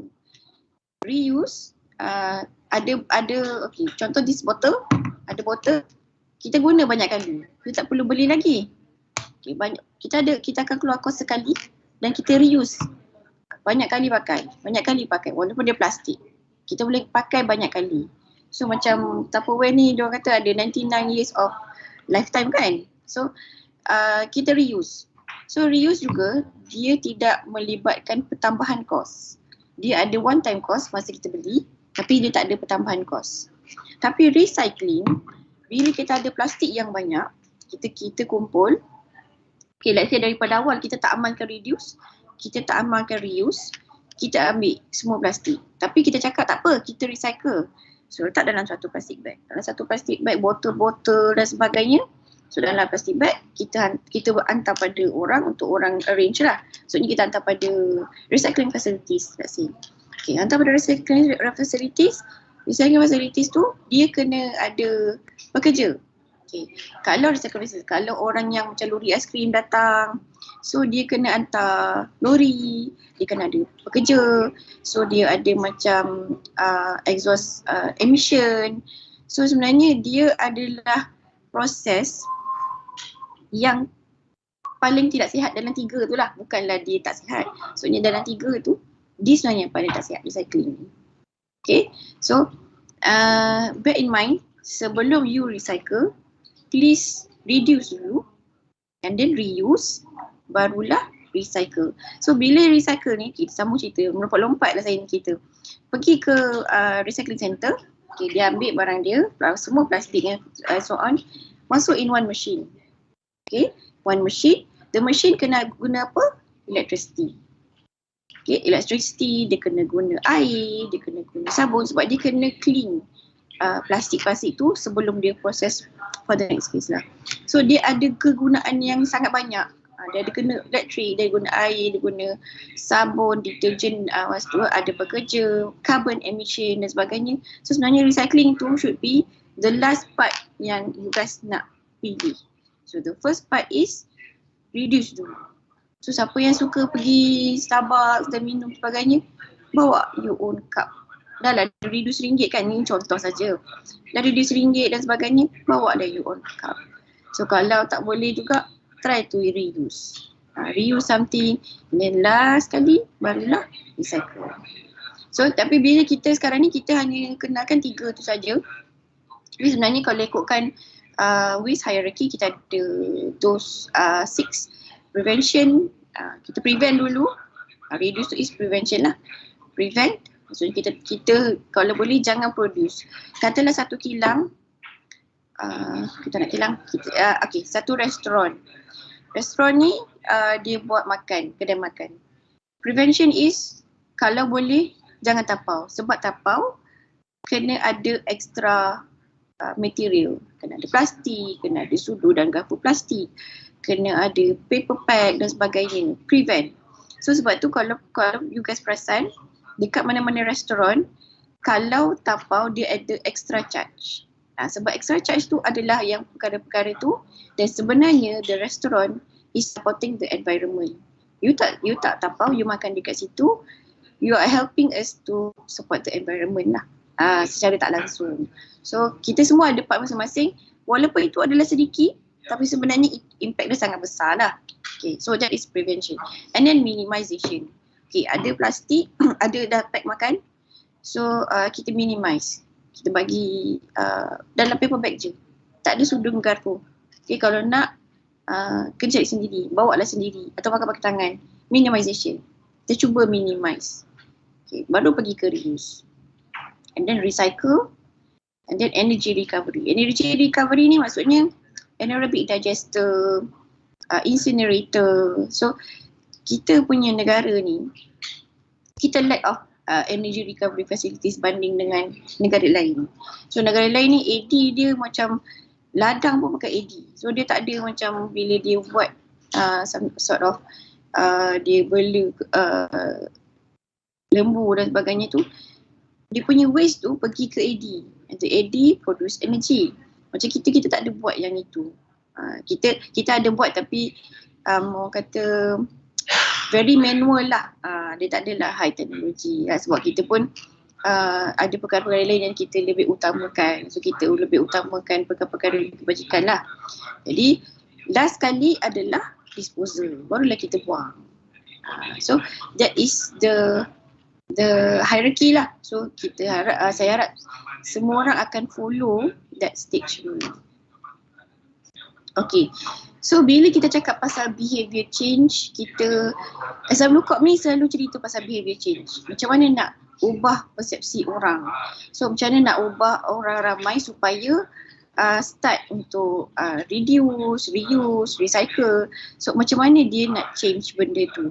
So behaviour change is hard, yet sustaining healthy behaviours is one of the most important things people can do to live long healthy lives. Sebab apa? Bila kita sustain healthy behaviours ni ada banyak lah, cara pemakanan, cara kita simpan waste dan sebagainya. Kalau kita control how to manage our waste, kita reduce pollution, and then kita reduce the carbon emission, and then kita 40% tu maksudnya have a longer lifetime. So we tend to live long healthy lives. Bila pollution kurang, kita akan hidup dengan lebih sihat. So itu adalah kenapa kita buat behaviour change. So environmental health is related dengan changing habits. So macam mana you nak suruh orang udara contohnya kan, macam mana nak suruh orang supaya kurangkan pencemaran udara. That is changing habits.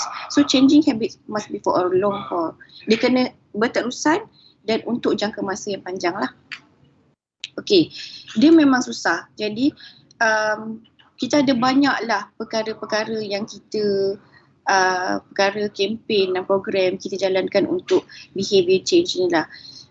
Macam orang selalu kata macam okay, kita kena belajar buat kita semula kat rumah, nanti anak-anak ikut. So benda itu adalah something yang kita selalu sebut. Apa mak ayah buat, anak-anak akan follow. Tapi sebenarnya dia ada satu eksperimen, we call the Bobo Doll experiment. So daripada profesor, yang ni boleh google lah. So what they do is they select 36 boys and 36 girls. So they separate into rooms. So dia ada rooms tu, dalam tu dia ada macam adult yang aggressively behave toward Bobo Doll. Tu Bobo Doll tau, nampak kat tepi tu kan. Okay. So dia tumbuk, dia tendang Bobo Doll ni. So the one group watch the adults doing that lah. So another one is a non-aggressive manner lah. So dia just tengok Bobo Doll tu, dia just tengok apa benda berada dalam tu dan sebagainya.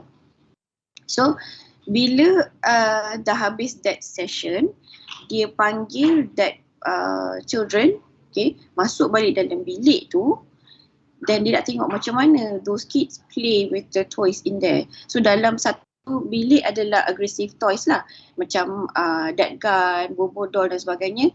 Another one is a non-aggressive toy, macam tea set, crayons and plastic farm animals. So bila dia buat eksperimen tu, so dia nampak yang children yang watch aggressive adults, dia akan imitate. So bila dia tengok adult tu kick the Bobo Doll, lepas tu macam punch the Bobo Doll, dia pun nak buat juga. So itu adalah proven experiment. What you did, yang kecil-kecil tu akan follow. Ini sebenarnya bukan parents and children saja. Macam you dekat asrama atau you dekat universiti. You are the seniors and the juniors. Okay, kalau seniors start behaving kata okay, jangan buang sampah merata-rata, kena kemas. So and then yourself you nampak sampah, you kutip and masuk dalam bin. The juniors will look at you and then they will do the same. So diorang akan cakap, oh agaknya inilah cara dia supaya sini tak marah and to untuk kekal duduk dalam asrama tersebut. So they will copy. So dia bukan parents and children saja. Dia boleh apply to all. And also to lecturers and to the students. Kalau lecturer start dulu, dia masuk dalam bilik lecturer, dia nampak ada 3R bins kan. 3R bins ataupun dia kata, kenapa Prof letak satu tray of plastic papers kat situ. And dia kata, okay, this one is the used paper lah. So dia letak tepi supaya dia nak change into a memo. So memo selalunya orang print dekat one side kan, belakang side tu tak ada. So change itu memo. So bila student tengok, dia akan follow juga. Macam you ada adik, bila you buat, adik dan adik-adik you akan follow. So it's a changing habit ni, dia kena ada someone to copy. Dia bukanlah macam, okay saya kena ubah hari ni, tapi bila dia tengok orang lain buat, dia akan follow lah juga. So this is a proven experiment lah. So kenapa kita selalu buat behavior change? Reason lah. Okay. So this one is the piano test experiment. So this one is from Volkswagen tau. Volkswagen ni dia macam letak piano punya test experiment. So siapa pernah pergi, saya pernah tengok satu ni dekat Berjaya Times Square. So if you step on the stairs, dia akan bunyi tau. So dia akan bunyi. So siapa yang orang jadi seronok untuk naik the stairs. So bila orang suka dengar bunyi the stepping sounds tu, orang tak naik escalator, orang naik tangga. So dia panggil the fun theory. So bila kita buat something to fun, orang akan join. So sebab tu dulu, kalau tak tahulah adik-adik ni tahu ke tak, dulu ada lagu 3R. Paper goes to brown bin, and saya tak pandai menyanyi lah, tapi boleh google. So dia ada lagu. So bila kita ada lagu tu, bila I used to remember when I was kid, bila kita jumpa plastik or paper and we found the bin, kita akan nyanyi lagu tu and then kita akan put on the right bin tau. So that is why bila kita nak behavior change tu, kita tak boleh cakap kalau you buang sampah nanti dunia ni akan mati. Dia tak boleh macam tu tau. Sebab kalau dia rasa macam okay, kalau aku buang sampah dunia mati, kalau dia buang sampah boleh pula.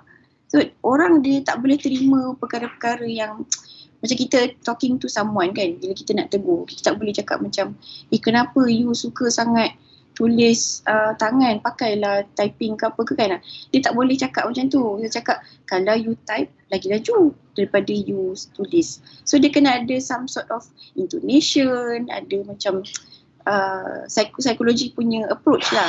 So this is one of the approach yang kita nampak menarik. So program kita kebanyakan bila kita involve kepada orang ramai, masyarakat, kita akan mulakan dengan game dulu. Okay, kita akan cakap game. Okay, kita akan cakap siapa yang kumpulkan barang kita semula paling tinggi, dia akan menang lah. So masa tu kita akan tengok, okay, siapa sebenarnya yang kenal barang kita semula ni. Okay, ada setengah orang, okay, dia ada plastik ni dia ada air, tapi air tu dia tak buang. So kita akan bagi tahu, okay, semua dah okay, cumanya plastik ni kena buang air dia, baru kita boleh recycle. So that is how we educate. So you tak boleh cakap, okay tuan, ini adalah satu pamphlet. Okay, pamphlet, you kena bagi tahu plastik ni HDPE, PET, apa benda semua, orang tak faham. Jadi macam mana kita buat, kita make it entertaining. So itu cara kita approach to people lah, and changing habits for a long haul. So bila orang dah mula kan, macam sekarang ni kita pun dah ada macam redemption program. Kalau you hantar sampah, we will turn into something yang you can you can redeem. Kalau dekat area KL ni, you boleh pergi ke Petronas. Okay, you hantar you punya barang kita semula, dia bawa Alam Flora punya program. Hantar barang kita semula, you can redeem anything dekat dalam mesra mesra store tu. So orang jadi macam kalau kita hantar macam kita rasa macam nak minum air ke apa ke, hantarlah waste. Hantar waste, ada point yang cukup, kita redeem air. So orang jadi suka. It's a fun theory kan. Jadi macam tu juga. So bila dia buat piano stairs experiment ni, 66% orang dah start guna stairs. It's a healthy life. Dia jadi healthy. Volkswagen ni dia punya cara lah. So it's a very famous experiment lah. Okay. So dalam masa yang sama, bila kita tak boleh pergi fizikal, so kita start dengan social lah. Jadi bila kita buat stairs, start dengan social, boleh subscribe to our iklan sikit. Boleh subscribe to our Instagram channel, Instagram SMBlueCorp lah, SMBlueCorp.my _my, sorry. So kita ada few tips and then orang kata apa, statistics and also campaigns yang kita letak dalam tu sepanjang PKP ni. So kita bagi tahu macam mana how to dispose your face mask. So during your raya, so you have to elakkan pembaziran. So kita pun ada tips macam mana nak simpan makanan supaya tak cepat rosak kan. Bila kita bila panic buying ni, kita ada beli banyak kan, beli banyak. So macam mana kita nak simpan, so kita akan ajar supaya macam sayur-sayur ni kadang-kadang macam contoh daun sup dan sebagainya tu dia cepat mushy kan. So kita ada tips macam mana supaya dia tahan lebih lama. So kuranglah sampah. So kita kurang generate sampah. So we help each other. So that is what SMBlueCorp tend to do lah. Okay, so bila macam saya cakap tadi, bila pusat pemantauan ni dia dah bila kita susah nak memantau secara fizikal, kita enhance our command control communication and computer integration lah, C4I. Kita ada C4I sebenarnya. Okay, dia macam satu center untuk kita monitor kerja-kerja konsesi lah. So pada awalnya it's lebih kurang hybrid. Dia ada physical dan juga controlled by a system. So bila start PKP, kita dah mula macam 70% is a system, so 30% is physical lah. So dia ada step-step dia lah. So untuk C4I ni, kita ada notice to correct. So kalau you jumpa ada kerja tak buat, give them notice to correct. And then kita give them KPI. And then ada LSK, laporan siap kerja. So the concessionaire will report to us that the job have already been done. And then kita ada AVLS, Automatic Vehicle Location System. So AVLS tu kena macam reported every day lah. So bila dah cakap, maksudnya setiap kenderaan tu dia akan locate dekat mana. So dia kena pastikan kena lalu dekat jalan-jalan tu lah. Okay, kemudian kita ada aduan awam, and then kita ada PDIB, maksudnya all the inventories and also all the data in one system. And then kita ada SPVP, sistem pengurusan bayaran, so all the payments also online. And also kita ada juga sistem jadual konsesi lah, kita panggil SPK. So they will be scheduled and then the concessionaire will do the work and then we will monitor. Tu ada DTC dan KPI and then there will be a LSK lah. So kalau dah siap, they will send a report, they already done the work. Okay. So this is the dashboard. So kalau kita nak tengok memang kita tak faham lah. So ini explain memang panjang. So ini kita dah monitor everything inside here. So aduan ada berapa, jadual ada berapa line, LSK ada berapa, ATC ada berapa. It's all in one system. Okay. So this is the AVLS. So kita boleh track dekat mana lori tu. Okay. lori tu kat mana. So kita tahu sama ada dia buat ke tak kerja tu. Sekarang dia macam canggih sikit lah sekarang kan. Yelah sekarang teknologi dah banyak kan, dah boleh put chips inside the bin, dah boleh put GPS inside the mobile kan, inside the car. So this is what we do lah. So kita boleh track pergi mana. So kalau ada aduan kita akan pastikan okay, dia masuk ke tak sebenarnya kat taman tu. Kalau dia masuk, adakah sebenarnya dia tak masuk, buat miss one house. Kita boleh tengok dekat dalam sistem ni lah. Okay. So ni contoh dia. Okay.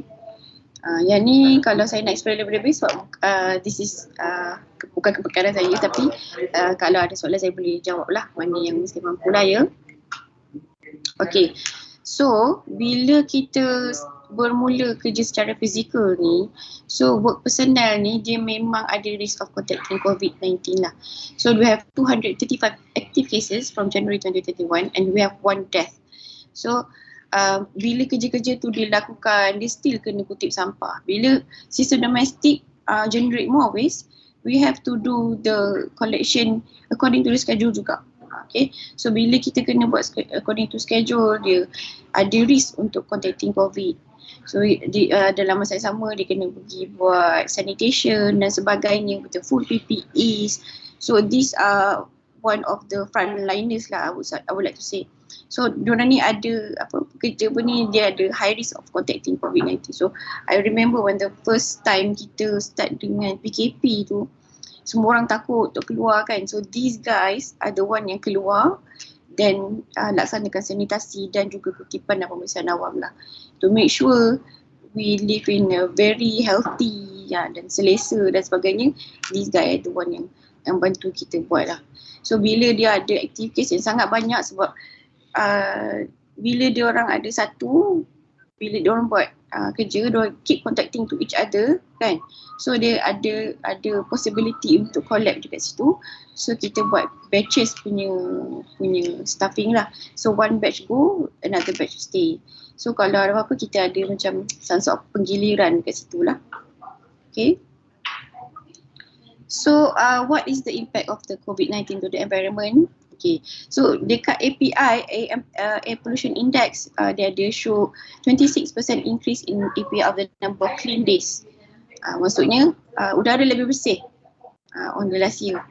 So itu adalah impact COVID-19 to the environment lah. Kalau perasan, you guys kalau tengok paper dan sebagainya, dia ada Sungai Melaka. Sungai Melaka dia dah start ada banyak ikan, and then dia dah jadi lebih jernih sebab orang dah, sebab sungai ni bila ada restoran and all, dia punya drainage tu terus pergi ke sungai tu kan. So bila restoran tu dia dah start closing kan, lepas tu pelancongan pun dia dah stop dekat situ. So dia beri masa kepada bumi kita untuk heal herself. So bila dia heal, itu yang kita nampak sungai tu lebih jernih. Lepas tu orang kata ada study from the National Geographic that says foxes dia punya capacity to increase sebab orang dah stop poaching and all kan. Macam dekat Afrika pun kita nampak peningkatan on numbers of animals sebab bila PKP orang dah stop closing the borders, poachers tak masuk kan. Jadi kita nampak impact positif tu for the environment tu sangat memuaskan hati lah kan. Okay, so kita pun ada monitoring of river quality. Kita nampak daily concentration pun sangat rendah kan, TSS sangat rendah. So bila kita nampak macam tapi bila kita nampak yang semua ni, kita nampak ada peningkatan pula dekat tempat lain. Okay, peningkatan tu dekat mask lah. So sekarang ni bila kita dah mula pakai mask hari-hari, orang dah start buang kan, orang dah start buang je. Kadang-kadang buang tu tak tahu kat mana-mana sebab dia ringan kan, dia ringan. Walaupun kita letak dalam bin, dia akan terbang. Sebab tu kalau saya suka bila saya dah pakai, I will put in one bag. One plastic, one bag kan, one bag. Saya kumpul dah banyak, baru saya ikat and then saya buang. So please jangan kita bantulah, maksudnya we can start now. So bila you ada, you janganlah buang je terus, atau you lipat dulu kan, lipat macam ni, another one, lipat satu lagi kan, dulu you lipat, pun in one plastic bag, dia takkan jadi banyak pun kan. So you can keep dulu, jangan buang rata-rata. Okay, so this is what we saw lah. So bila kita, yang lain kita nampak pengurangan, tapi kita nampak peningkatan dekat tempat lain pula lah. So sekarang ni bila dah ada tester tu kan, yang medical tester tu, so kita nampak peningkatan kat situ. Orang dah start buang dalam bin, betul orang dah takut kan, kita pun takut orang yang positif dan buang tester kit tu, tapi luckily kita dah dapat clearance from Jabatan Nurse kita yang benda tu adalah bukan medical punya waste lah. Jadi medical waste maksudnya yang bukan adalah face mask dan juga tester tu lah, dia bukan medical waste, so kita buang macam biasa, but still contamination tu ada, so kita cuba avoid sebanyak mungkin lah. So kalau selepas ni minta tolong lah, kita simpan dalam satu bag, bila dah banyak nanti kita buang lah, masuk dalam spek tikat, masuk dalam bin, ni baru dah buang kan. Okay,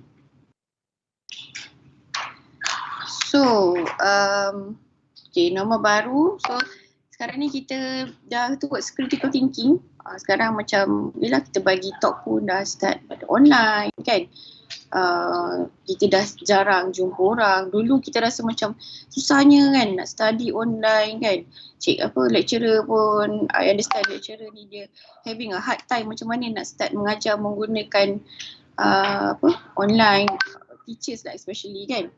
Jadi tapi sekarang ni kita nampak orang dah start familiarize with online punya kaedah lah. Macam kita pun sekarang ni, kita tak rasa pun sebelum ni macam boleh sampai ke apa yang kita nak cakap ni kepada orang ramai.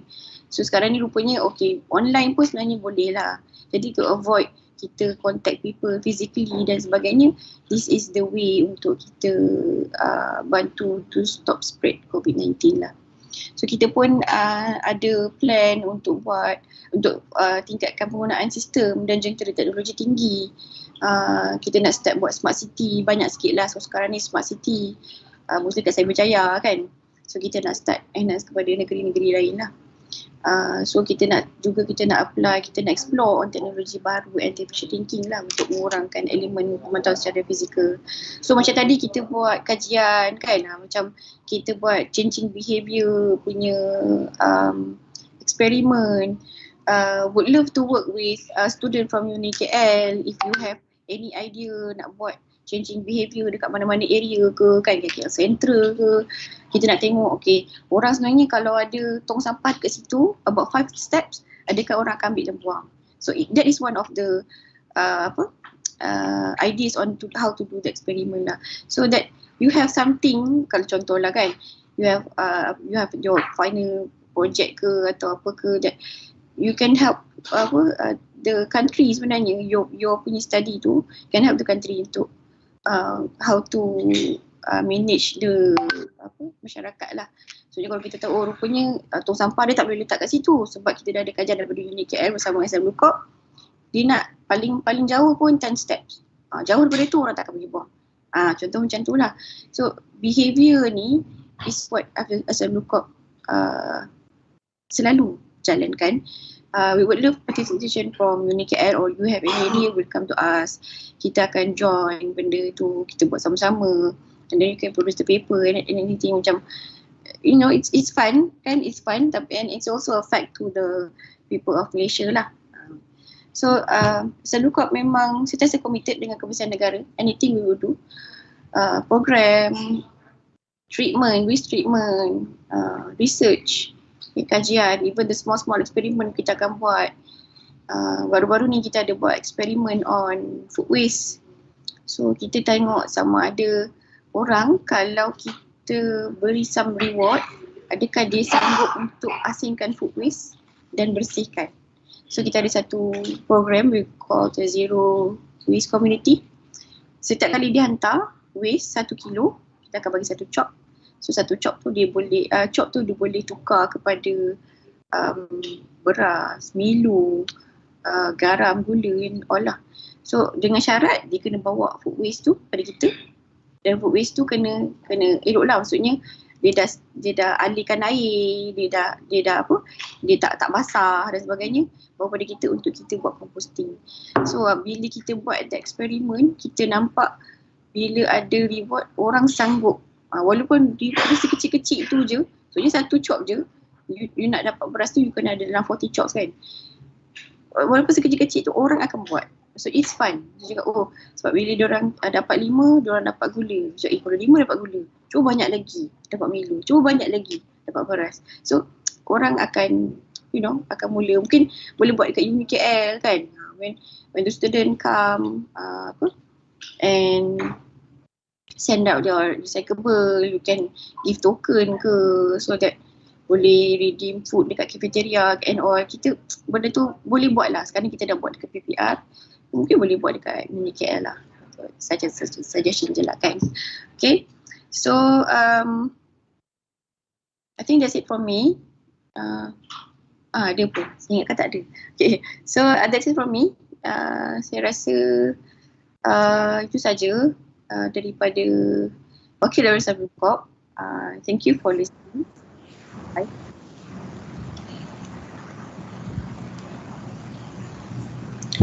Baiklah, terima kasih diucapkan kepada Puan Agustina di atas penerangan tentang trend sisa pepejal semasa pandemik dan juga usaha-usaha dalam memberi kesedaran dan mendidik masyarakat tentang sisa pepejal. Okey, terdapat satu soalan dari penonton di Facebook iaitu saudara Syafi'i. Soalannya adalah, adakah pemakaian PPE secara penuh atau separa kepada pekerja semasa menjalankan kutipan sisa pepejal adalah diwajibkan? Dipersilakan Puan untuk menjawab.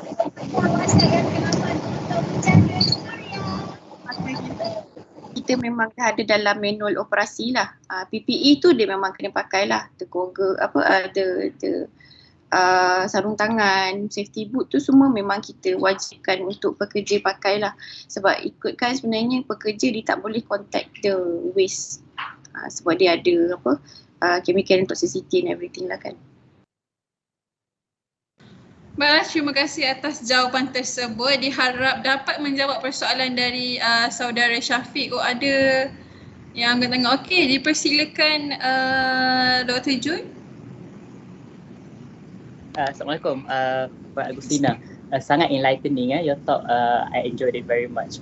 Saya nak tanya berkait dengan, of course 3R tu, the lower rank is recycle. Tetapi saya rasa recycle ni memang unavoidable because we still buy things yang botol dan kaca dan sebagainya kan.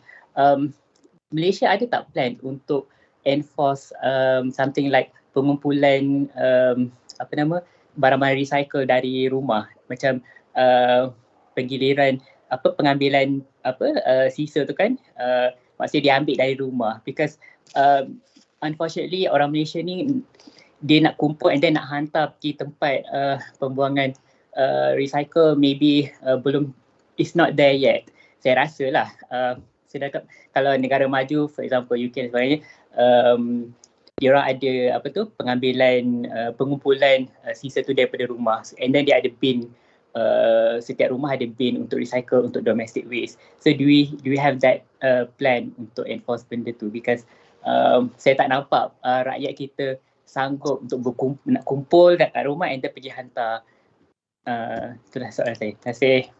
Okay, Cik Izzuddin daripada mana? Duduk mana? Saya duduk di Semenyih. Saya lecturer dekat sebab dia tak kampus Selangor kan. Sebenarnya kalau di bawah negeri yang bawah negeri yang kita selia, selain daripada Selangor, kita memang ada setiap Khamis kita datang untuk ambil recyclable. Memang kita ada lah. So macam saya faham lah bila kita nak bawa, sebab pusat kita semula ni dekat Malaysia memang tak banyak. So memang tak banyak, jadi kadang-kadang saya pun prefer yang lori yang selalu Chinese punya tu kan, barang lama tu kan. Saya prefer tu panggil diorang datang ke situ lah. Tapi kalau ikutkan sebenarnya kalau di bawah servis kita, setiap Khamis memang adalah hari untuk barang kita semula. So kita akan kutip daripada rumah ke rumah. Penduduk hanya letak kat luar saja. Dekat area mana tu? Kita buat dekat semua negeri di bawah SW Corp, iaitu Kuala Lumpur, Pahang, Johor, Melaka, Negeri Sembilan, Perlis. Oh, Selangor tak ada lah. Okay. Dan tak nak join. Cuba. Okay, maybe UniKL Mastech boleh do something good on ni. Okay, terima kasih. Kita boleh suggest lah nanti later. InsyaAllah. In fact, cadangan puan yang FYP tu saya rasa is a great opportunity lah for industrial FYP dan research. Saya nak type tadi tapi tak boleh nak type pula dekat Teams chat ni. I don't know why. Okay, terima kasih Puan Agustus. I enjoyed your talk very much. Thank you. Okay, thank you. Baiklah, terima kasih di atas soalan dan juga penerang dan juga jawapan dari Puan Agustina. Jadi sebelum kita meneruskan ke agenda seterusnya, majlis menjemput pihak hadirin untuk menonton tayangan video yang telah disediakan oleh pihak penganjur, dan setelah itu kita akan teruskan ke sesi cabutan bertuah, dan selepas sesi cabutan bertuah baru kita akan teruskan ke panel kita yang ketiga.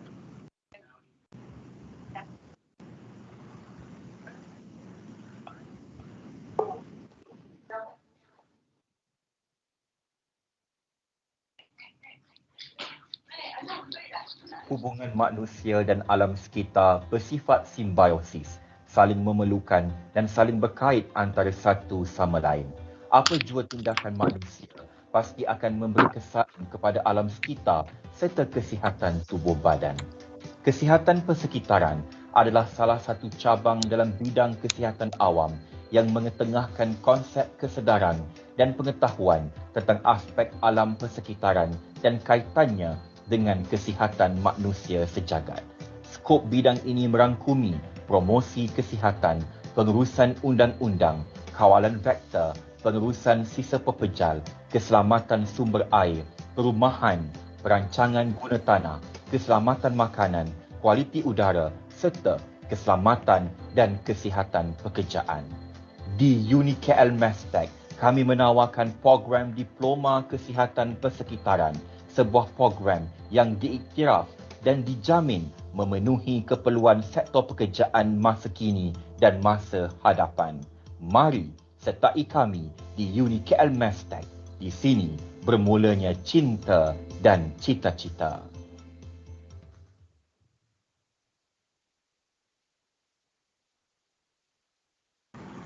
Baiklah, terima kasih di atas tayangan video tersebut. Jadi kita teruskan ke segmen yang paling dinanti-nantikan oleh semua peserta kita pada hari ini. Jadi untuk sesi yang pertama, kita akan pilih 5 peserta yang bertuah terlebih dahulu. Dan kepada 5 peserta yang bertuah ini, pihak komiti akan menghubungi anda setelah majlis ini berakhir.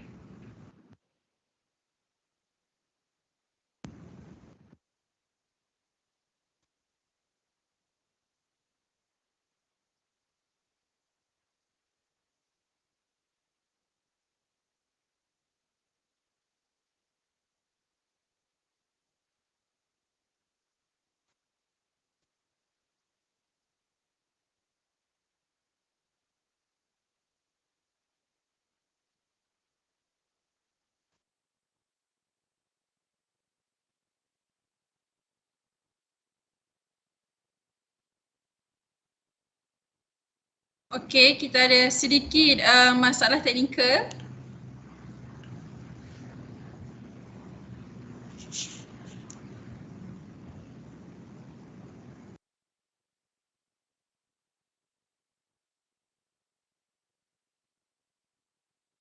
Baiklah, kita akan sambung sesi cabutan bertuah tu ke agenda seterusnya. Kita akan teruskan kepada panel yang ketiga dengan tajuk Booster Vaccines, Why Do We Need It? Okey, seperti yang kita tahu, vaksin diberikan untuk mengawal penularan penyakit. Jadi apabila semakin ramai mendapat vaksinasi, maka semakin ramai yang akan membentuk antibodi dan seterusnya mengurangkan penularan penyakit tersebut. Jadi saya pasti ramai tertanya-tanya, apa itu sebenarnya booster vaksin? Oleh itu, majlis dengan segala hormatnya mempersilakan panel kita yang ketiga iaitu Dr. Mazana Hussein dengan tajuk beliau Booster Vaccines. Why do we need it? Dipersilakan. Okey, Assalamualaikum semua. Assalamualaikum dan selamat pagi. Okey, tak apa. Saya jawab juga. Waalaikumsalam. Selamat pagi. Okey. Dia begini, ya. Tadi kita dah dengar dua panel kita bercakap mengenai COVID di persekitaran dan juga COVID dalam juga kita punya attitude, sikap kita semasa pelupusan sampah. So kita semua ada kaitannya. Tapi sekarang isu yang berkitar dan saya fikir hangat di pasaran adalah mengenai vaksin. Tak habis lagi vaksin dengan, minta maaf lah, ada satu vaksin, anti-vaksin, vaksin hesitancy, semua tu ada.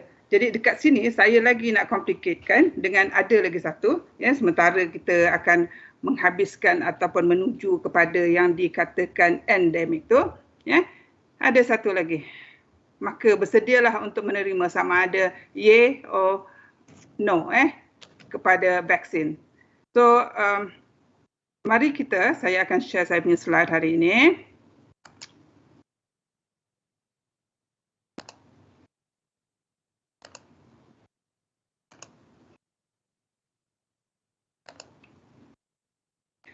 Okey, lihat itu. Ini slide yang saya gunakan, COVID-19 Vaccine Booster. Itu emoji yang selalu anda guna. Like or unlike.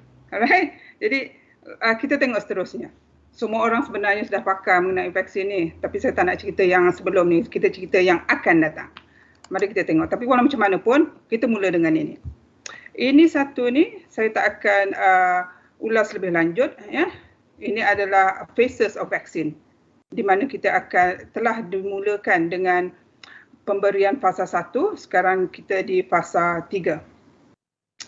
Targetnya, sasarannya adalah mendapatkan full vaccination 25.6 juta di Malaysia. Itu adalah percuma.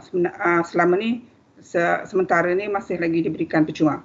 Dan ini adalah semalam punya kes. Di sini, ini baru macam lebih cantik sebab diberi bendera. Jadi kita tahulah, siapa tak tahu bendera negeri masing-masing, melampau lah kan. Jadi mudah tengok. Mudah tengok. Ini disebabkan menteri baru kita ambil alih, jadi cara dia macam ini. Dia bagi penerangan ataupun dia bagi grafik info begini. Tetapi ada satulah yang glaring, tak ada kematian. Kematian tak disertakan di sini. Pada saya, susah nak tengok. You can have million cases, tapi kalau tak mati, tak apa. Tapi kalau ada 10,000 saja cases dan 100 mati, itu bahayalah. Okey, berbalik kepada sini. Ini adalah total doses administered yesterday. Not yesterday, yesterday lah. 40,000 dan fully vaccinated 18,000. Fully vaccinated meaning dia dapat dos kedua, 1 dan 2. Kalau yang perlukan 1 saja. Tapi bermaksud ada lagi 21 dah dapat 1 dos. So 18 ni memberikan kita peratusnya 57% fully vaccinated. Okay, tapi sasaran kita adalah 80% untuk mendapat immunity kelompok. Okey, lihat lagi sekali siapa-siapa dekat sana tu tahu awak punya flag, bendera negeri dan tahu juga berapa banyak kes yang aktif lah, new cases. Tapi kematian bukan dalam sini. Okey, so ini untuk slide yang pertama. Slide kedua sama juga. So maksudnya apa yang saya tunjukkan di sini adalah data dan fakta. So sekarang semua pengetahuan ini adalah di hujung jari anda. So anda boleh lihat, cari di internet. Itu saya nak beritahu. So ini lagi satu cara mana yang kita boleh cari. Ini juga menunjukkan bahawa di semalam ataupun sebelumnya 18 hari bulan, hari ini 20 ya, selalunya dia akan pergi 2 hari ke belakang. Dia menunjukkan kita adalah 21 dan 18, 57 seperti mana yang saya katakan tadi. Alright. Seterusnya, okey, ini yang baru semalam lagi. Saya semalam gunakan paling sehujung-hujungnya sebab saya nak kena gunakan data yang terbaru untuk cerita ni kan. Jadi untuk semalam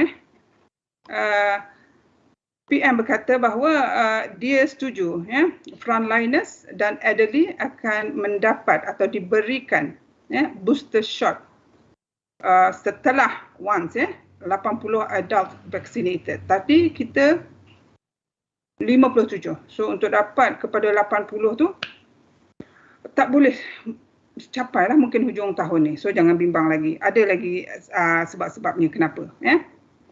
Itu yang semalam dikatakan bahawa adalah dalam pipeline mereka dah setuju untuk memberi booster shot kepada mereka-mereka yang berisiko, frontliners, elderly people, mereka yang bekerja di rumah penjagaan. Okay, right, kita teruskan. So what we know so far, ini adalah antara vaksin-vaksin yang telah diberikan kepada penduduk Malaysia. Kita tidak boleh memilih sebabnya apa yang ada pada ketika itu yang akan diberikan pada kita. So ini adalah yang kita nampak, tetapi bila you pergi dekat pusat pemberian vaksin, dia tak akan beri nampak botol macam ini. Mereka dah masukkan ke dalam syringe begini. Tetapi hari itu mereka akan kata ini adalah pemberian Pfizer untuk kumpulan ini. So itulah yang you dapat. Betul tak? Okay, kepada mereka yang dah pergilah pertama ke dos kedua, dan ada yang telah ambil gambar so untuk kenang-kenangan. Nanti kalau ada yang dos ketiga keempat, banyaklah gambar untuk disimpan ya. Alright, seterusnya. Ini saya pun takkan ulang ataupun ulas lebih lanjut sebabnya ini adalah vaksin compact ya. Saya nak cari di Malaysia tak ada, tapi saya ambil ini daripada Thailand. So dia akan ada tuliskan teknologi sebab seperti mana yang kita tahu dalam banyak-banyak vaksin yang diterima tadi, penggunaan pembuatannya pun menggunakan teknologi yang berlainan. Okay, right. So ada yang basic tiga ataupun 4 teknologi pembuatan yang digunakan untuk COVID vaksin buat masa ni. Ya, dia menggunakan mRNA, genetically modified instruction molecule. Satu lagi digunakan yang inactivated, maksud kata virus tu telah dibunuh ataupun lagi satu attenuated, yang ini dilemahkan pula. Lagi satu diguna sub unit protein daripada virus juga. Apa-apa saja dia akan memberi tindak balas kepada tubuh badan untuk menghasilkan antibody. Antibody itulah yang kita gunakan untuk memerangi ataupun memberi protection daripada kita mendapat penyakit COVID-19. Jangkitan dia akan juga memberi perlindungan, tapi dalam masa yang sama perlindungan kepada jangkitan dan perlindungan kepada keadaan waktu sakit yang severe. Itu ada dua perkara perlindungan jangkitan, perlindungan kepada penyakit. Okay. So now back kepada booster. Apa itu booster? Medically ada distinction between additional dose dengan booster dose. Sebab bila you dapat booster, you akan kata, oh saya dapat 3 kali. So maksud kata 3 additional dose lah.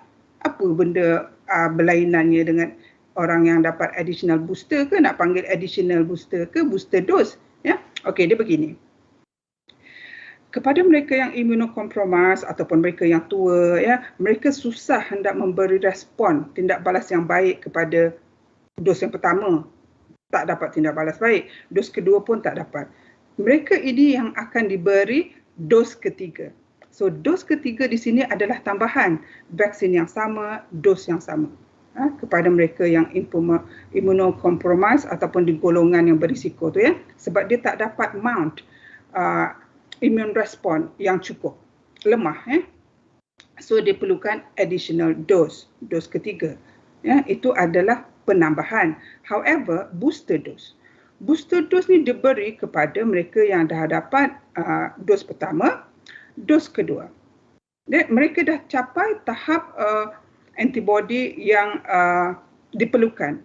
Tapi dengan antibody, dia akan satu peringkat dipanggil waning, declining, decreasing. Maksud kata, masa kita dapat serangan, kalau serangan itu adalah semula jadi, selepas kita sembuh, antibody akan menurun. Kalau dalam masa bila kita vaccinated atau dapat vaksin, suntikan vaksin, dalam masa 3 bulan dia akan peak antibody ni dan dia juga akan menurun. Itu dipanggil waning of antibody ataupun antibody production decline ataupun decrease.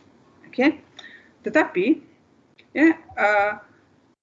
dia untuk declining of antibody ni, kita kena lagi satu ingat. Dalam imunologi dia memang macam itu. Dia lepas satu ditambah, baru kita nak faham, ditambah lagi satu.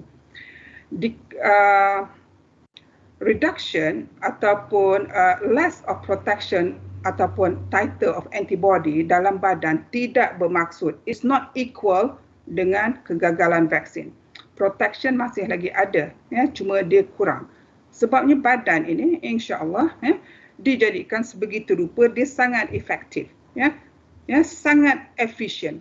So kalau sesuatu produk itu tak diperlukan, dia akan dibuang ataupun dihilangkan. Tetapi dengan lagi satu pasal ataupun tentang immunity badan ataupun antibody ini, once it's activated, it has memory. Itu yang selalu kita kata, oh dia ada memory cell, dia ada ingatan. Itu kelebihannya antibody punya reaction. Maksud kata, okey, kita dah tak guna dia, kita dah tak jumpa.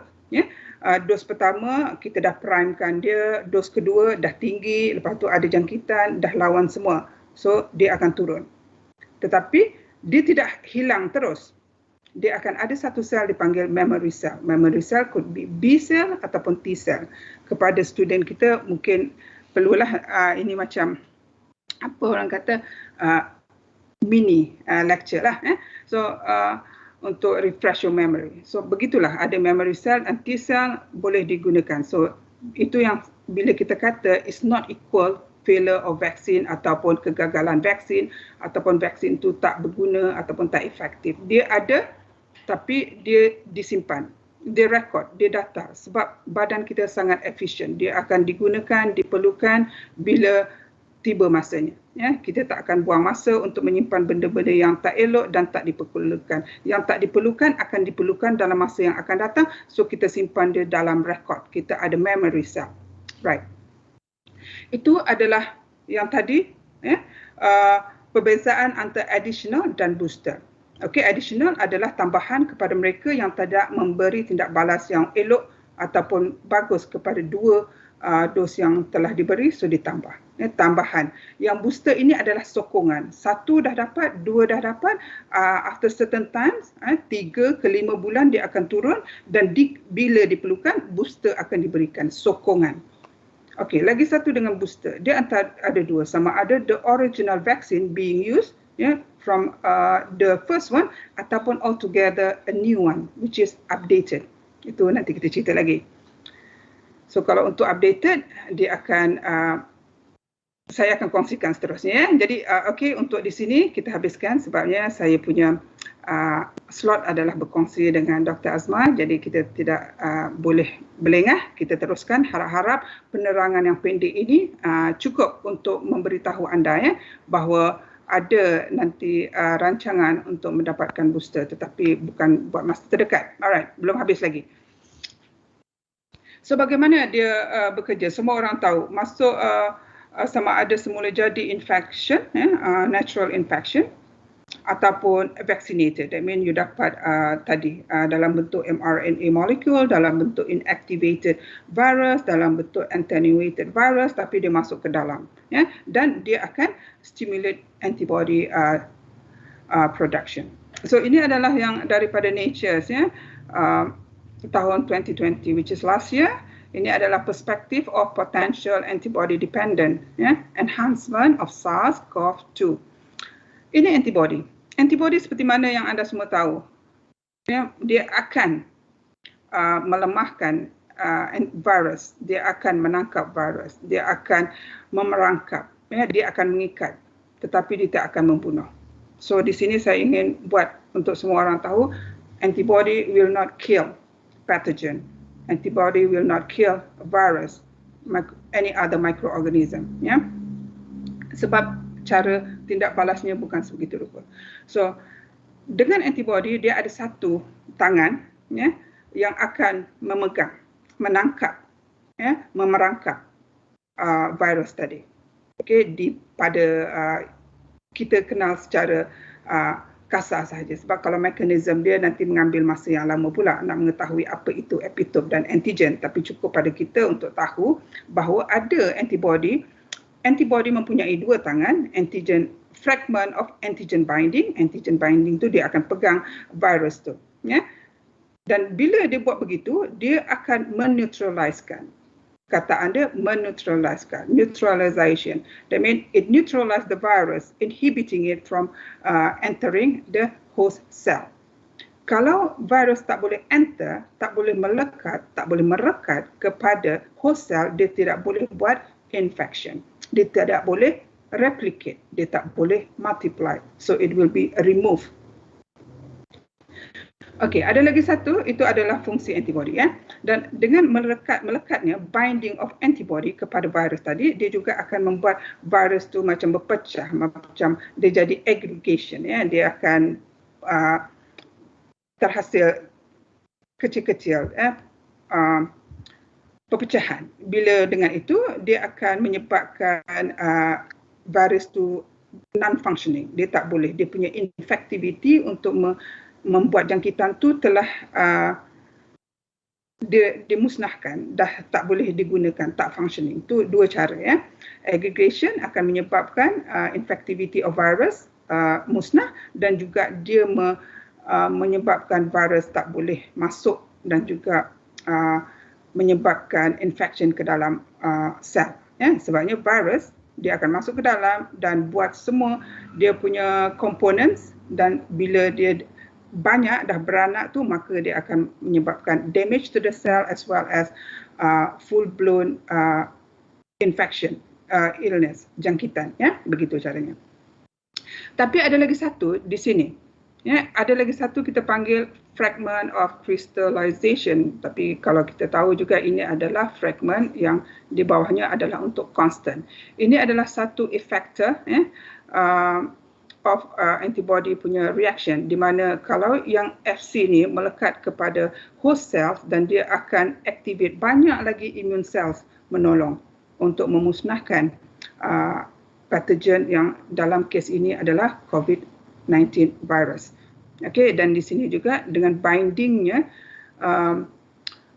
antibody kepada virus ini, dia akan menyebabkan dia lebih mudah fusion untuk masuk ke dalam. Alright. Itu secara ringkasnya lah. Seterusnya, ini adalah apa yang kita dapat kalau infection itu adalah yang secara natural. This is infection-induced immunity compared to vaccine-induced immunity. Look at that. Yeah, this is infection immunity. Yeah, this is how just now Prof. Rukman showed us about how the coronavirus look like. Yeah, with the envelope, with the spikes. Yeah, so here, if you have this infection-induced immunity where you are exposed, ya, orang batuk dekat depan you dan masuk dekat rongga mulut dan hidung you, dan terus masuk ke you punya upper respiratory tract and lower respiratory. So di situ kita akan dapat systemic immunity dan mucosal immunity. However, kalau dekat vaccine-induced immunity, ya, ada satu saja kita dapat systemic immunity. Ini one consensus spike, sebab selalunya bila vaksin tu kita guna untuk sasarannya, ya, kepada spike itu saja. Walhal kalau dapat infection jangkitan secara semula. Jadi kita dapat juga lagi satu immunity yang kita panggil mucosal immunity. Okay? Right. So ini adalah untuk menerangkan seterusnya, ya, kenapa mereka kata nanti ada keperluan untuk booster, dan ini juga untuk memberi penerangan lebih lanjut bahawa memang antibody diperlukan untuk melihat keberkesanan vaksin. Ya, ini pun baru-baru lagi mereka punya research, ya, selalunya di Israel, because Israel lah yang paling complete dia punya vaccination, fully vaccinated. Alright, so ini adalah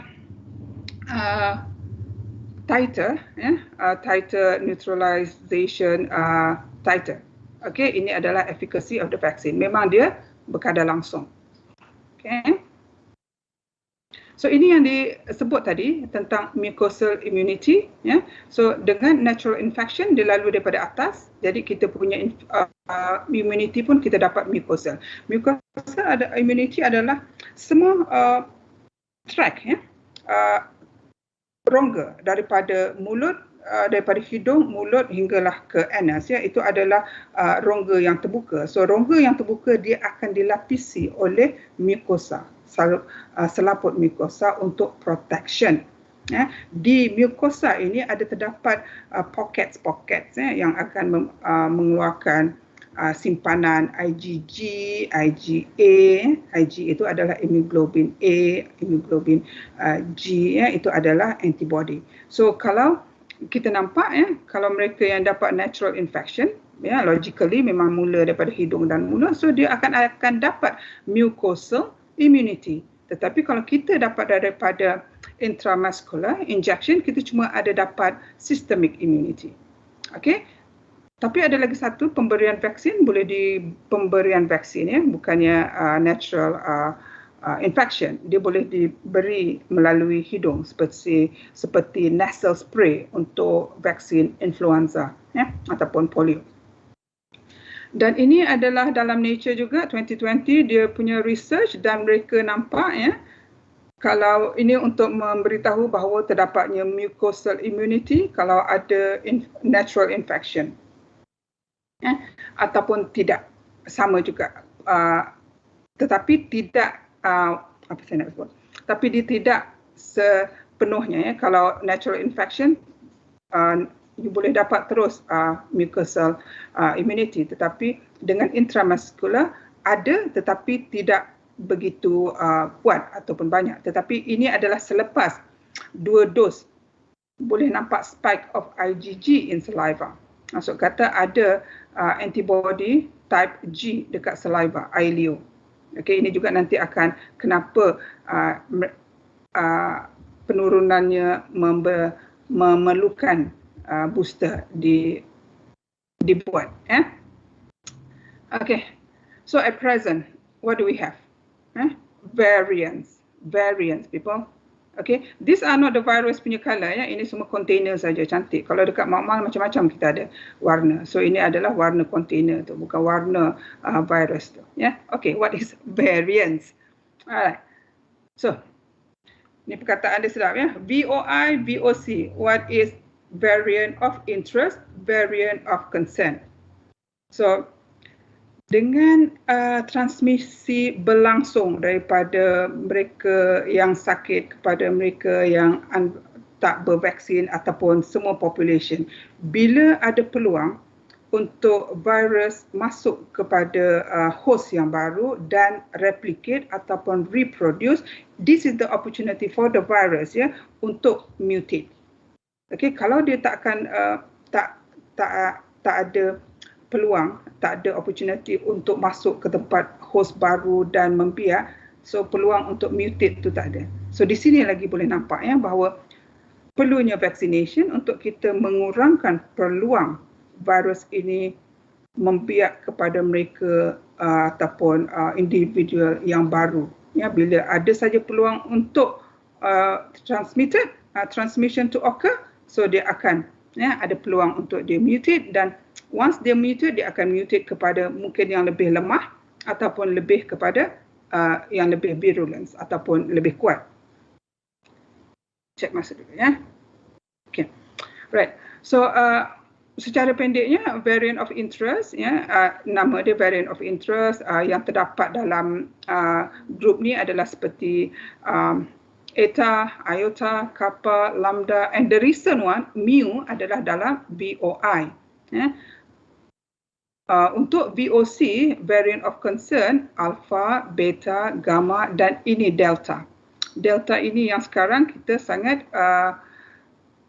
menggusarkan, membimbangkan. Tapi ada lagi satu baru-baru ni, baru semalam saya baca ada Delta Plus. Delta Plus dan ada lagi juga Delta Plus E484K. Itu adalah amino acid punya sequence dekat dalam tu.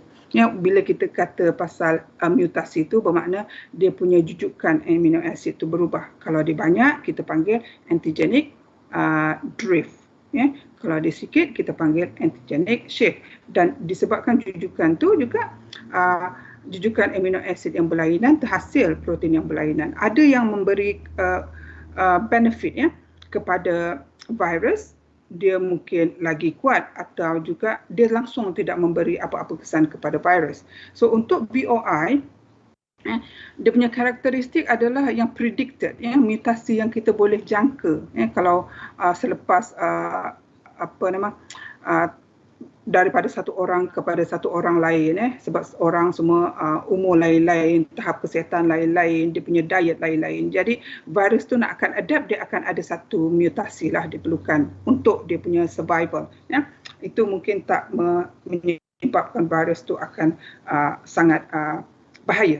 Dan ada juga virus tu yang kemungkinan dia akan menyerang dalam satu kluster yang kecil, lepas tu dia akan die off, macam kita punya mu juga, dia dia tak mengambil pun, dia tak overcome ataupun pass the delta, dia di situ saja.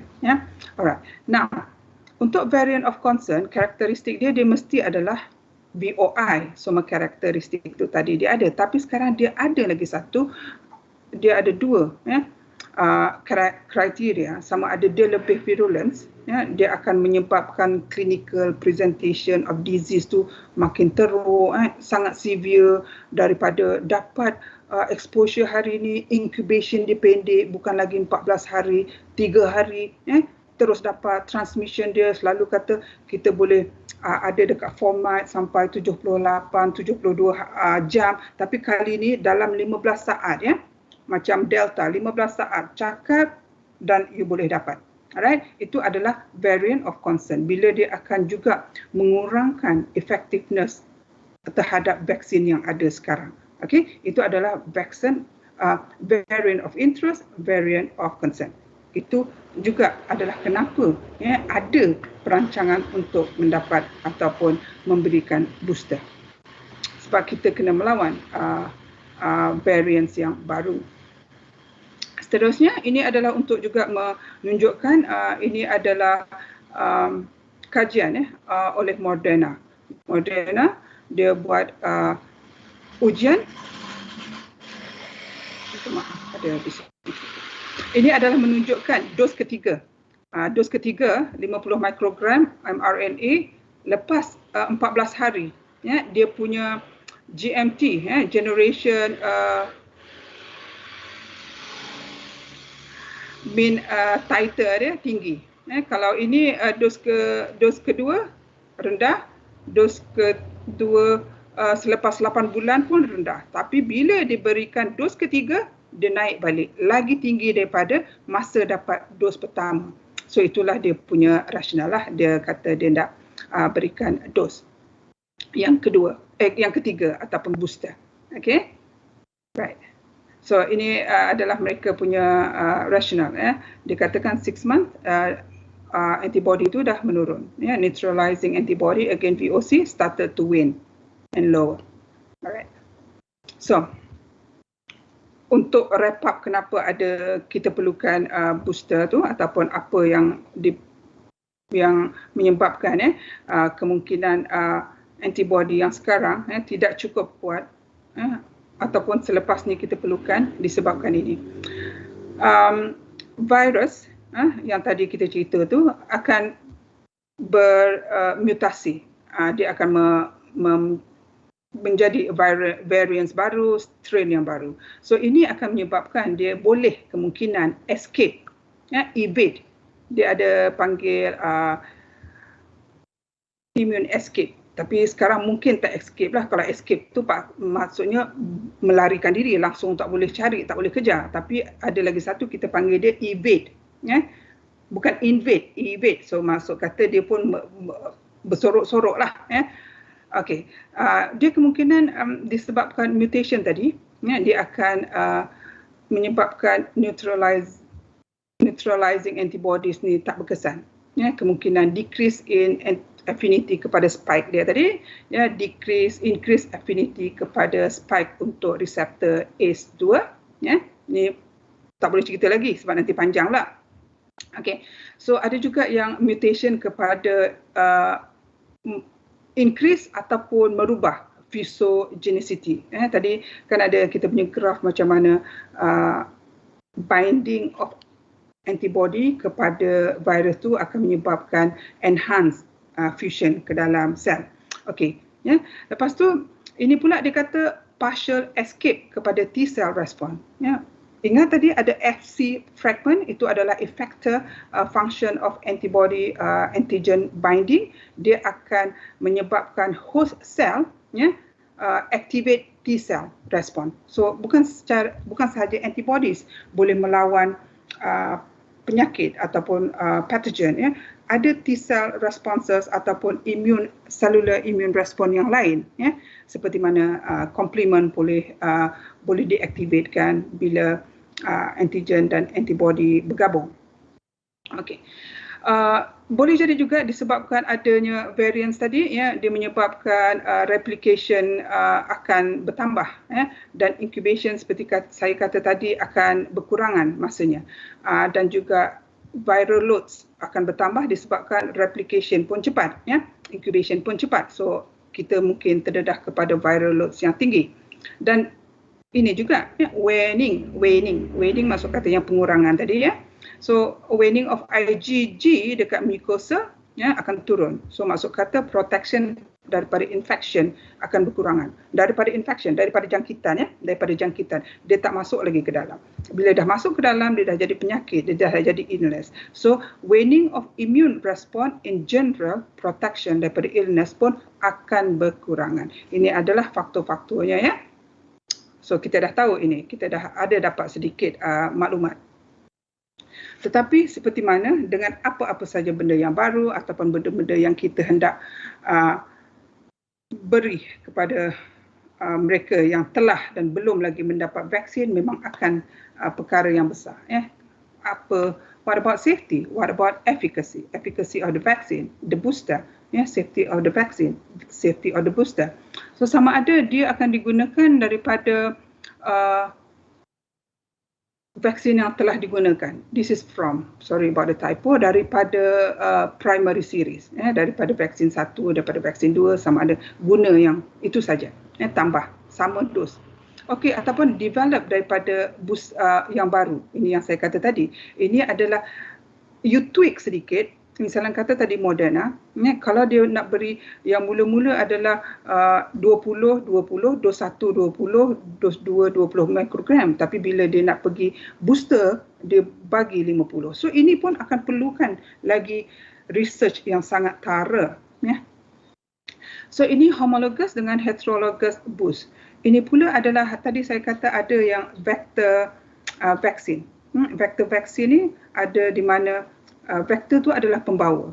Jadi kita masukkan virus sama ada dimatikan ataupun yang dilemahkan tadi di dalam vektor. Selalunya vektor vaksin ni yang kita gunakan untuk vaksin yang ada sekarang adalah sejenis adenovirus manusia, human adenovirus ataupun daripada chimpanzee. Okey. Jadi sama ada mereka yang ada dua dos diperlukan, ya. Dos pertama mungkin guna vektor yang sama dan dos kedua vektor yang sama dipanggil homologous. Dia gunakan vektor yang sama. Ya, kalau heterologous ni dos 1 guna vektor lain, dos 2 guna vektor lain. Dah dua vektor pula, apa keburukan dan apa kelebihannya. Okey. Tetapi yang sekarang kalau kita nampak macam kalau dia heterologous dia lagi lebih baik. Okey. Ini pula safety of additional doses. Ya, doses yang diberi kepada mereka yang immunocompromised. So sebanyak kita memang ada di kalangan kita yang immunocompromised, ya. Alright. So timing, dosing juga sekali lagi, dan apa dalam grup yang mana kita nak beri, ya. Dalam stage yang mana? Adakah kepada mereka yang stage 4-5 sahaja ataupun kita beri kepada yang awal-awal lagi 1-2 tak ada sakit pun terus saja bagikan booster. Banyak lagi untuk kita cari, untuk kita kaji. Ya. Setakat ni data tak banyak. Okey, seterusnya. Okey, semua orang sudah tahu ini adalah siapa? Ya? Director General Tedros, alumni London School juga. Okey, so apa mengenai polisi? Tapi tadi semalam lah kan, daripada saya punya slide yang tadi nombor 3, dah ada kan, Prime Minister kata kita akan tawarkan booster kepada mereka dalam kelompok yang berisiko. So, tapi sebelum tu polisi tu adalah, ya, kalau daripada WHO, Director General kata hold on, moratorium, berhentikan, ya, berhenti sebelum kita buat tu. Memanglah mereka dah buatlah kajian untuk booster tu, tapi untuk memberikannya, ya, untuk memberikan booster ini kepada population nanti dulu. Kenapa ada satu perkataan equity? Equity ini maksudnya kesaksamaan. Macam mana kita nak berikan booster kepada populasi yang satu dos pun belum dapat? So itu tak adil. Tapi of course lah dia akan berjalan juga, ya. Tetapi equity mesti, ya, untuk kesaksamaan, no matter how many booster you give, ya, dia tak akan boleh protect kepada new variant. New variant berlaku bila tak ramai orang di-vaccinated. Masih tak habis lagi, tak complete lagi mereka yang ada ni, vaccination dia tak complete lagi. So dia tetap akan transmit daripada satu orang kepada satu orang, dan dengan itu variant akan muncul. So apa jenis booster pun susah juga nak lawan kalau ada variant yang baru. Jadi equity, so kita dekat sini kita percayalah bahawa equity tu kena ikut, ya. Kalau ada lagi 22 countries lagi, rasanya dia punya vaccination punya percentage 0.2 baru, ya, tak adalah macam banyak-banyak macam tu. Ya, tak ada lagi. Tapi of course lah Israel, Canada, US, ya, UK melebihi sudah kepada 60%. Right. So dia kata 30%, kita nak 30% populasi dunia by end of this year, ya, dapat at least satu dos vaksin. Kalau yang dapat 2 dos tu lagi bagus. Jadi macam mana kita boleh fikir untuk bagi booster? Tapi ada dia punya clause dia yang kata kalau mereka yang memerlukan, ya. So maksud kata booster ni in long term we may have to have it, ya. Untuk sekarang mungkin kita tak ready lagi disebabkan macam mana kita nak beri booster sedangkan kita beri satu dos pertama pun bukan habis lagi, tak menyeluruh lagi. So rolling out of vaksin sekarang pun masih lagi haywire, ya. Ada yang dapat, ada yang tak dapat, dan tentunya negara-negara maju yang kaya dah dapat, dan sekarang pun US dah bagi more than few millions, ya, dia punya booster shot kepada penduduk dia. Right. Minta maaf. Okay. So di sini bila kita berkata dengan polisi, kita perlukan data.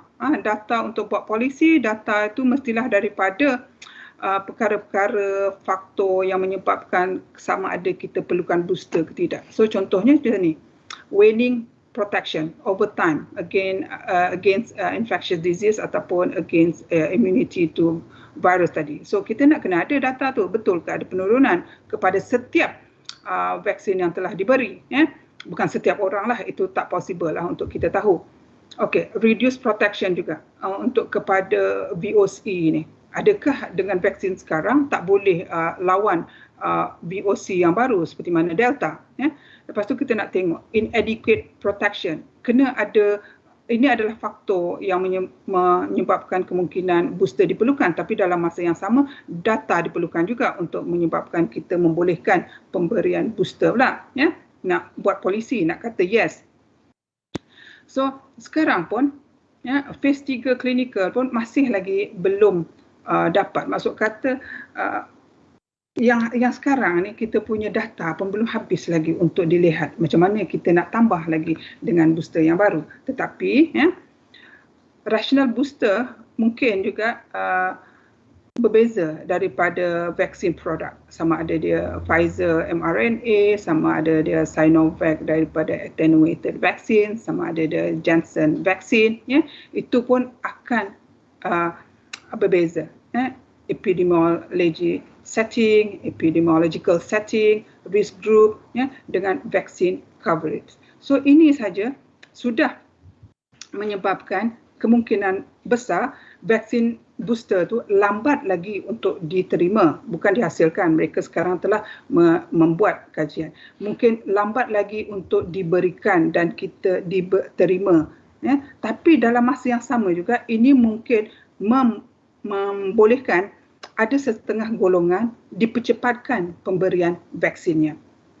Tapi saya nak habiskan juga dengan ada banyak research juga mengatakan bahawa vaksin yang ada sekarang cukup, dia dah buat kerjanya, bahawa dalam arti kata dah cukup untuk melindungi penerima dari penyakit yang stage 4 dan 5. Itu memang dah kita fakta, pemberian vaksin akan memberi perlindungan kepada pesakit untuk tidak mendapat sakit yang severe dan kematian, sakit yang teruk dan kematian untuk COVID-19 which is stage 4-5. Itu adalah kata saya terakhir, bahawa saya akhirilah bahawa dia selamat dan dia masih berkesan. Cuma dia akan ada dengan any antibody reaction, dia akan ada penurunan. Begitu juga dengan virus, bukan kata jangan bimbang sangat, tapi dengan apa saja virus ataupun mikroorganism lain, kita juga dia akan ada mutasi. Ini adalah untuk survival of the fittest. So apa-apa saja pun kita mesti dapatkan maklumat, kita mesti dapatkan pengetahuan.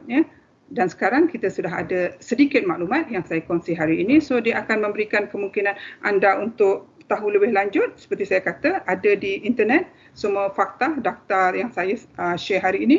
Dan setidak-tidaknya you dah tahu apa itu booster vaksin yang ada di dalam rancangan selepas stage yang kita hadapi di Malaysia ini dengan rancangan untuk melawan COVID-19 di Malaysia. Okey, terima kasih banyak. Terima kasih banyak. Saya tutup saya punya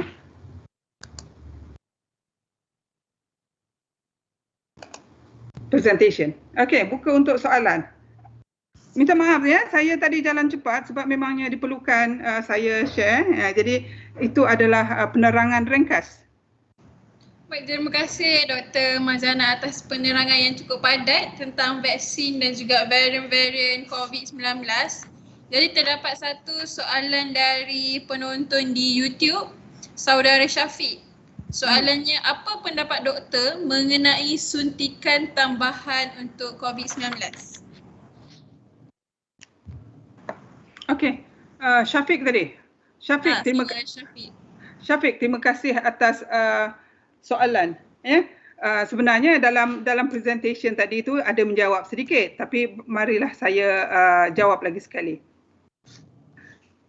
Booster ni dia akan diperlukan dalam satu masa akan datang di atas sebab-sebab yang tadi. Sebab selepas antibody dihasilkan dan selepas penyakit itu sembuh, kita tak perlukan dia lagi. So ada penurunan. Okey. Tapi ini dalam jangka yang lama lah. Seperti kalau hepatitis B, booster dia dalam 5 ke 6 tahun. Kalau tetanus 10 tahun, tuberculosis 6 tahun. Tapi untuk COVID-19 ni kemungkinan disebabkan varian tu ada yang baru, jadi mereka kata WHO dan juga pharmaceutical besar tu dah buat kajian, dia kata seawal 8 bulan selepas dos tu complete, kemungkinan sesiapa yang memerlukan booster tu, mereka yang berisiko tinggi lah, ada grup dia, bukan semua orang, ya. Mereka yang memerlukan dia, seperti mana yang mereka tergolong dalam immunocompromised, mereka yang menjadi ada heart transplant, ya, mereka yang ambil corticosteroid disebabkan banyak penyakit. So bila immune is being suppressed, kurang immunity ataupun kekuatan imun badan tu kurang, ya mereka mungkin memerlukan booster. Bukan di setiap kes, kalau itu yang Syafiq concern. Tetapi seperti saya kata, scientific community memang akan percaya bahawa setiap apa yang sampai ke muncak dia akan turun. Ya, dia tak akan tinggal selamanya. Tapi kita ada memory cell tadi. Memory cell pun kadang sudah cukup baik. Ya. Ini ada lagi satu discussion bahawa cukup kalau dengan memory cells yang ada di mana T cell akan diaktifkan bila mana antibody dah tak ada, T cell pun boleh buat. Sebabnya dalam immune response badan bukan antibody sahaja. So kita ada cellular component yang lain, T cell lah, kita ada complement lah, ada, itu kemungkinan sudah boleh ya menghalang penyakit yang seterusnya. Mungkin penyakit tu semakin lemah, jadi sedikit saja diperlukan. Okey. Baik, terima kasih doktor atas jawapan tersebut. Semoga dapat menjawablah persoalan dari saudara Syafiq. Jadi ada lagi 3 soalan daripada para penonton kita. Soalan yang kedua daripada Ahmad Ilmam. Pada pendapat dan bacaan doktor, berapa lama lagikah COVID-19 akan bersama kita? Ada berita mengatakan dah jadi endemik. Jadi berapa lama kita akan menggunakan norma baru? Okey, Ahmad Ilman, terima kasih atas soalan anda. Berapa lama kita akan bersama COVID-19? Habis vaksinasi semua orang? You tahu, okey, now, ingat tak semua sekarang tahu kan herd community. Dia adalah community kelompok yang kita hendak capai, ya. Sepatutnya kita capai hujung tahun ni. Kalau WHO kata hujung tahun ni. Kalau Malaysia kita new target Oktober, which is how many days? 10 days untuk dapat 80% herd community immunity berkelompok. Tapi itu kemungkinan susahlah. Okey. Immunity berkelompok. Buat perbandingan, dia macam pagar. Kalau pagar tu jarang, maksud kata ramai orang masih lagi tak divaksinkan. So vaksin virus boleh masuk. Tapi kalau pagar tu semakin rapat, susah apa virus nak masuk, nak telus kan.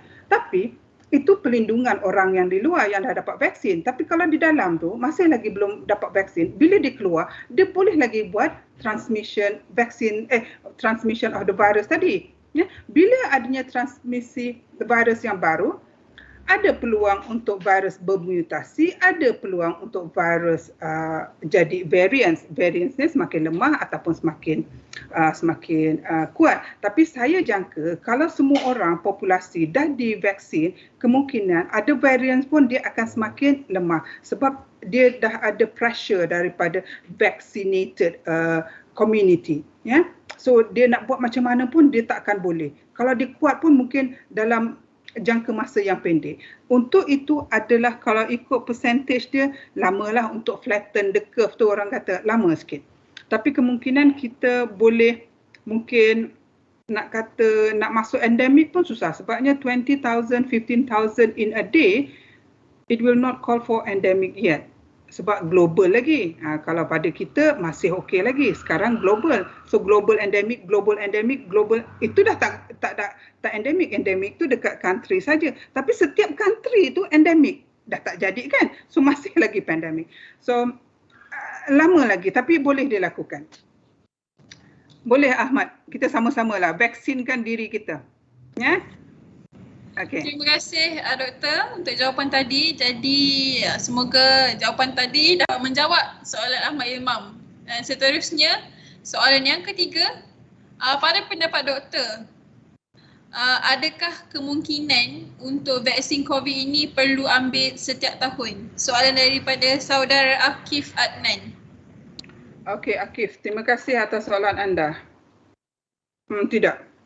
Sebabnya walaupun coronavirus kemungkinan adalah sangkut rapat kepada kita punya SARS, MERS ataupun influenza, tetapi coronavirus daripada bacaan saya, dia kata dia punya mutation punya proses tu a bit slower daripada influenza. Influenza dia selalu mutasi yang jenis antigenic drift, yang banyak sequence dia berubah. Jadinya this year kita pakai vaksinnya, next year kita dah tak recognize influenza tu. Tapi kalau virus coronavirus at this moment of time, data cukup mengatakan dia bermutasi agak lambat. Jadinya tak tiap-tiap tahun. Kalau macam influenza, mutation dia akan cepat, jadi tiap-tiap tahun totally new virus of influenza. Tapi kalau coronavirus, dia tak secepat influenza untuk bermutasi, dan kemungkinan dia masih berkait rapat, closely guarded, dia cuma mutasi sedikit-sedikit saja. Tetapi akan kemungkinan yang melemahkan atau lebih bahaya. Tapi bukan setiap tahun. Kalau mengikut data yang ada sekarang lah, tak boleh setiap tahun juga. Tapi influenza yes, setiap tahun. Okey, itu perbandingan lah buat masa sekarang. Okey, terima kasih doktor. Jadi kita teruskan ke soalan yang terakhir daripada saudara Alif. Pada pendapat doktor, apakah kemungkinan untuk mengambil vaksin yang berbeza setelah lengkap 2 dos sebagai immunity booster? Contoh, lengkap 2 dos Pfizer, kemudian ambil Sinovac sebagai booster. Right. Untuk penerangan pendek, panjang. Sebab kalau panjang kita pergi dekat heterologous, homologous tadi.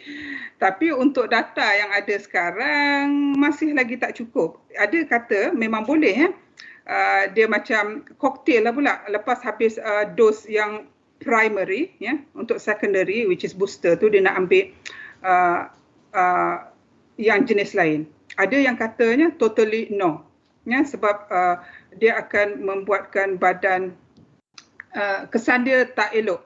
Kesan yang ini kan dia dah ada side effect dia sendiri kan. Kita dah ambil tu. Lepas tu kalau kita campurkan Sinovac punya side effect dengan Pfizer punya side effect, it could be lebih teruk ataupun dia langsung tak ada. Itu pasal safety. Yang keduanya pasal efficacy juga tadi, macam tadi. Bukannya disebabkan safety pula. Sama ada badan tu akan mengeluarkan antibody yang lemah selepas ni. Okey, bayangkan tadi kalau kita campur 2 vaksin berlainan, maksud kata badan yang pertama dia, kalau Pfizer dia pakai mRNA, senang saja. Itu adalah instruction molecule. So kita akan buat terus antibody. Tapi lepas tu dia ikut pula ambil Sinovac. Sinovac dia akan perlukan sama ada dia guna yang vector ataupun dia guna attenuated. So badan akan perlukan masa untuk mengenali. So itu dah tak efisien. Instead of dia terus kenal antigen sahaja seperti mana dalam heterologous, dia akan dapat titer antibody yang terus tinggi. Tapi kalau berlainan, kemungkinan dia tengah nak adjust lagi. So sama ada dia dapat yang tinggi ataupun dia akan dapat yang lebih kurang daripada yang pertama sekali dia dapat. Itu kita punya jawapan ataupun itu kita punya alasan. Sama ada ya ataupun tidak boleh dilakukan. Masih lagi dalam kajian. Okey, jangan buat koktail lagi. Right. Ada lagi? Setakat itu saja soalan kita untuk doktor. Okey, terima kasih semua. Harap dia memang jadi this is sharing of knowledge. Kalau apa-apa lagi, boleh lagi lah menonton ataupun masuk ke Mestek UniKL di mana kita ada subjek-subjek imunologi. Di sana kita boleh terangkan dengan lebih lanjut. Okey, terima kasih banyak semua. Assalamualaikum. Baik, terima kasih Dr. Manjana. Jadi kita teruskan dengan segmen yang seterusnya iaitu sesi cabutan bertuah. Kita akan pilih 5 peserta yang terawal terlebih dahulu. Jadi pihak komiti boleh share screen untuk kita cari pemenang 5 pemenang yang terawal. Okey, pemenang yang pertama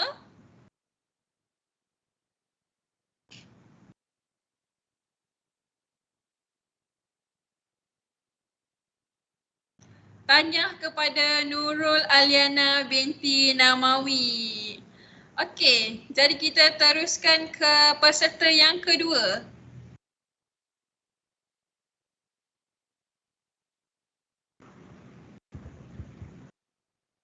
Peserta yang kedua Nurul Syahira binti Mazlan.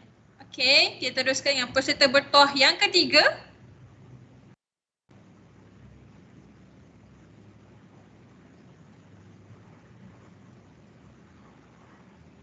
Tahniah diucapkan kepada Wardatu Jannah binti Aziz dan peserta bertuah yang keempat adalah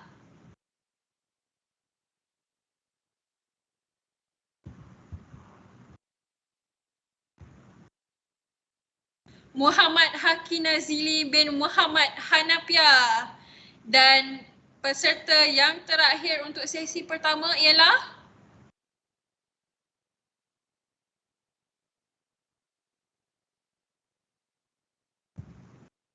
Wan Arisha Danya binti Wan Muhammad Adha. Baiklah, untuk kelima-lima peserta yang bertuah untuk sesi pertama ini, pihak komiti akan menghubungi anda setelah majlis ini berakhir. Jadi, kita teruskan kepada panel kita yang keempat, iaitu majlis dengan segala hormatnya menjemput teknologis Dr. Nur Azma Amin untuk mengupas lebih lanjut mengenai challenges of working in the new norm. Dengan segala hormatnya dipersilakan. Bismillahirrahmanirrahim. Assalamualaikum warahmatullahi wabarakatuh. Boleh dengar saya, moderator? Boleh dengar. Okey, terlebih dahulu terima kasih Cik Siti Nur Aisyah, moderator kita untuk hari ini bagi program World Environmental Health Day 2021.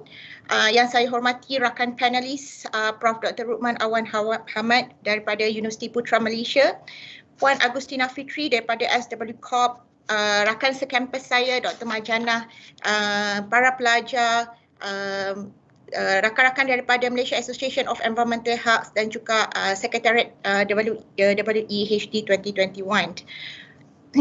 Saya rasa telah kita lalui satu kekupasan yang sangat panjang daripada sesi webinar pagi tadi.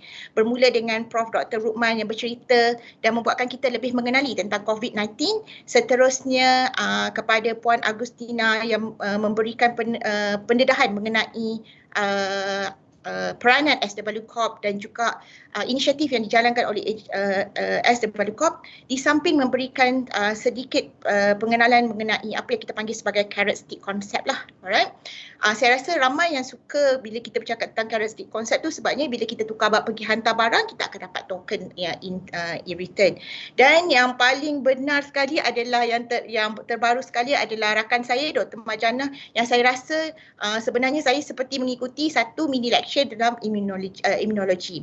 Right, dan dan kupasan beliau adalah sangat bagus disebab jika kita baca dalam 2-3 hari yang lepas, kebanyakan isu atau berita yang diutarakan adalah tentang perlu ke tidak kita mempunyai booster vaksin ini.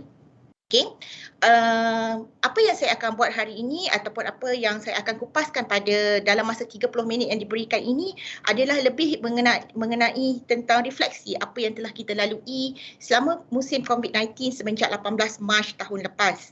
Okey, di samping itu mungkin sedikit tips yang saya pasti rakan-rakan, para pelajar dan pendengar-pendengar yang mengikuti program ini telah pun lakukan jika anda dan juga sebagai additional values kepada apa yang telah anda lakukan.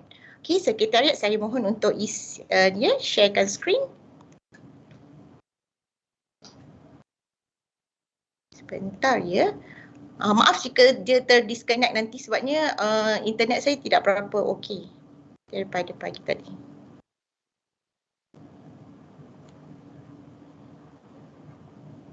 Boleh nampak skrin saya? Boleh nampak. Okey, terima kasih. Okay. Okey, ini adalah apa yang kita sentiasa lakukan sebelumnya tarikh 18 Mac 2020. Dan bagi mereka yang berada pada generasi saya, sebenarnya tahun 2020 ini merupakan satu tahun yang telah dipupuk dan telah disemai dalam jiwa kita, di mana kita telah dikenalkan dengan Vision 2020. Banyak perkara yang ingin kita lakukan pada tahun 2020 kerana keunikan nombornya. Dan namun begitu, disebabkan pandemik, banyak planning yang telah kita yang ingin kita lakukan tidak menjadi. Sebelum 18 Mac 2020, iaitu hari pertama di mana Malaysia melalui first MCO ataupun Movement Control Order. Malaysia biasanya adalah setiap tahun masyarakat di Malaysia, saya bercakap tentang masyarakat di Malaysia lah, sangat melihat kehadapan tentang apa yang akan mereka lakukan sepanjang tahun. Kebiasaannya tahunan, kalau kita tengok kalender kita sendiri kan, kita akan memberikan penumpuan kepada acara-acara besar, iaitu sambutan Hari Raya, sambutan Christmas, Deepavali. Okey, dan sebalik itu ada juga acara-acara yang kecil di mana biasanya hujung-hujung minggu kita penuhi dengan berjumpa dengan saudara saudara, berjumpa dengan mereka yang long distance relationship biasanya akan pulang dan menghabiskan masa bersama rakan-rakan. Okey. Dan sebagai pelajar dan pekerja, pelajar pula sebelum 18 Mac ini memang berada di kampus. Mereka berjumpa dengan rakan-rakan, semua sesinya adalah sesi secara face to face. Okay. Dan setiap minggu telah menjadi kebiasaan kita attend religious event.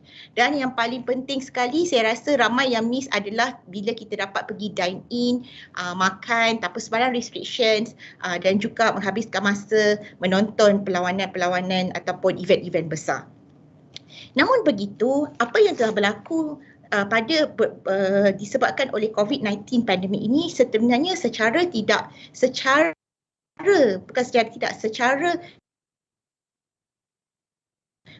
norma kehidupan kita. Kita tidak lagi bebas untuk pergi bersalaman dengan sesiapa, ataupun biasanya kalau orang tu rapat dengan kita, kita akan peluk mereka dan kita bebas untuk pergi makan, berapa lama kita nak lepak kat kedai mamak dan sonot, dan boleh pergi sembahyang ataupun boleh pergi ke masjid ataupun tempat-tempat ibadat tanpa sebarang SOP. Dan ini memberikan satu impak yang sangat besar kepada Malaysia, kepada individu itu sendiri dan juga mereka di seluruh dunia. Okay, sekejap ya. Okey. Sebentar. Okey. Dan ini adalah data yang saya punya data, bukan data semalam lah. Saya rasa data ni data 2 hari lepas ya, semasa saya preparekan slide ni. So jadi ini merupakan statistics, dan sekarang ni statistics, number is very important. Bila kita buka aja kita punya MySejahtera, kita tengok numbers. Petang-petang kita tengok numbers. Tapi however, saya rasa senario itu tentang kita, betapa signifikannya kita dengan numbers ini telah mula berubah. Okay.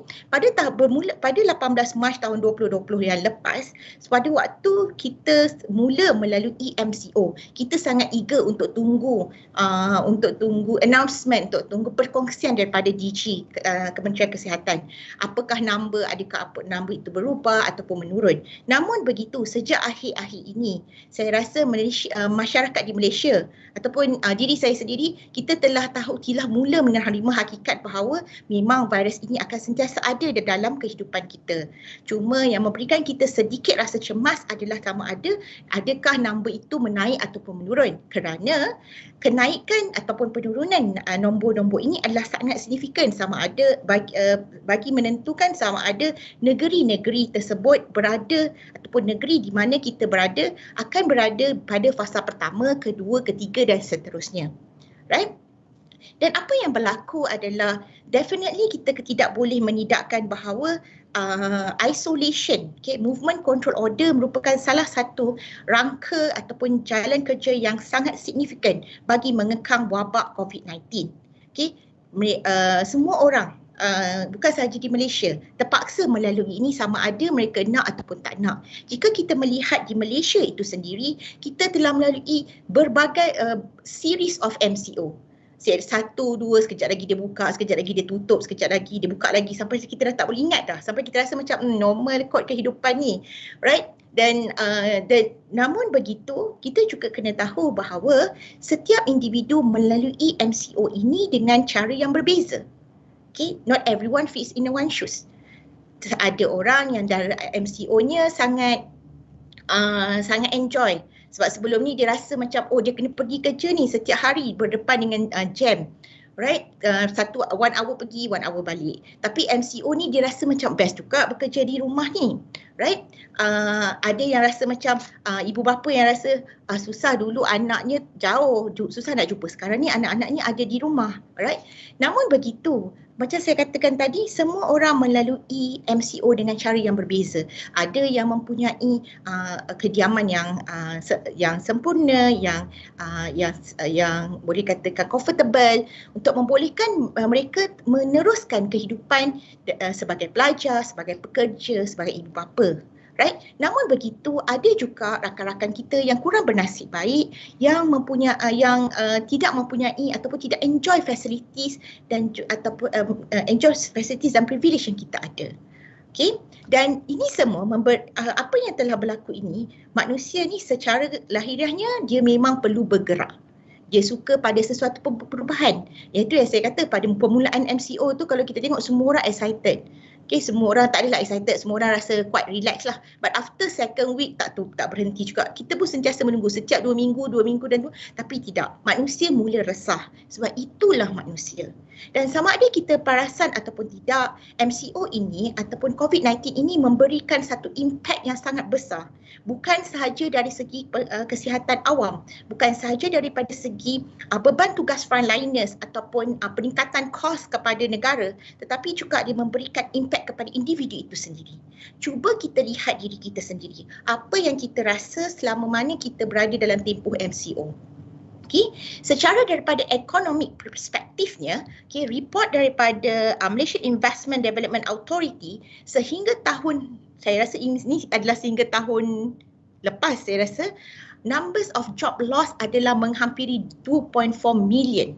Okay, dengan percentage kenaikan unemployment rates terhadap kepada 4% berbanding tahun sebelumnya pada tahun 2019 yang lebih kurang daripada dalam, saya rasa lebih kurang 2.5 to 3 sahaja.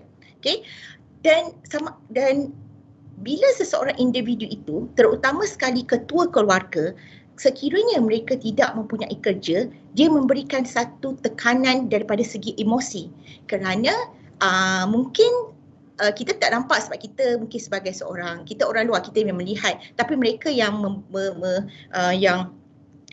menjadi ketua keluarga ni, cuba anda bayangkan ya, mengikut report Department of Statistics Malaysia, numbers of household yang berada dalam kumpulan B40 low social income groups telah mengalami kenaikan berbanding tahun 2019.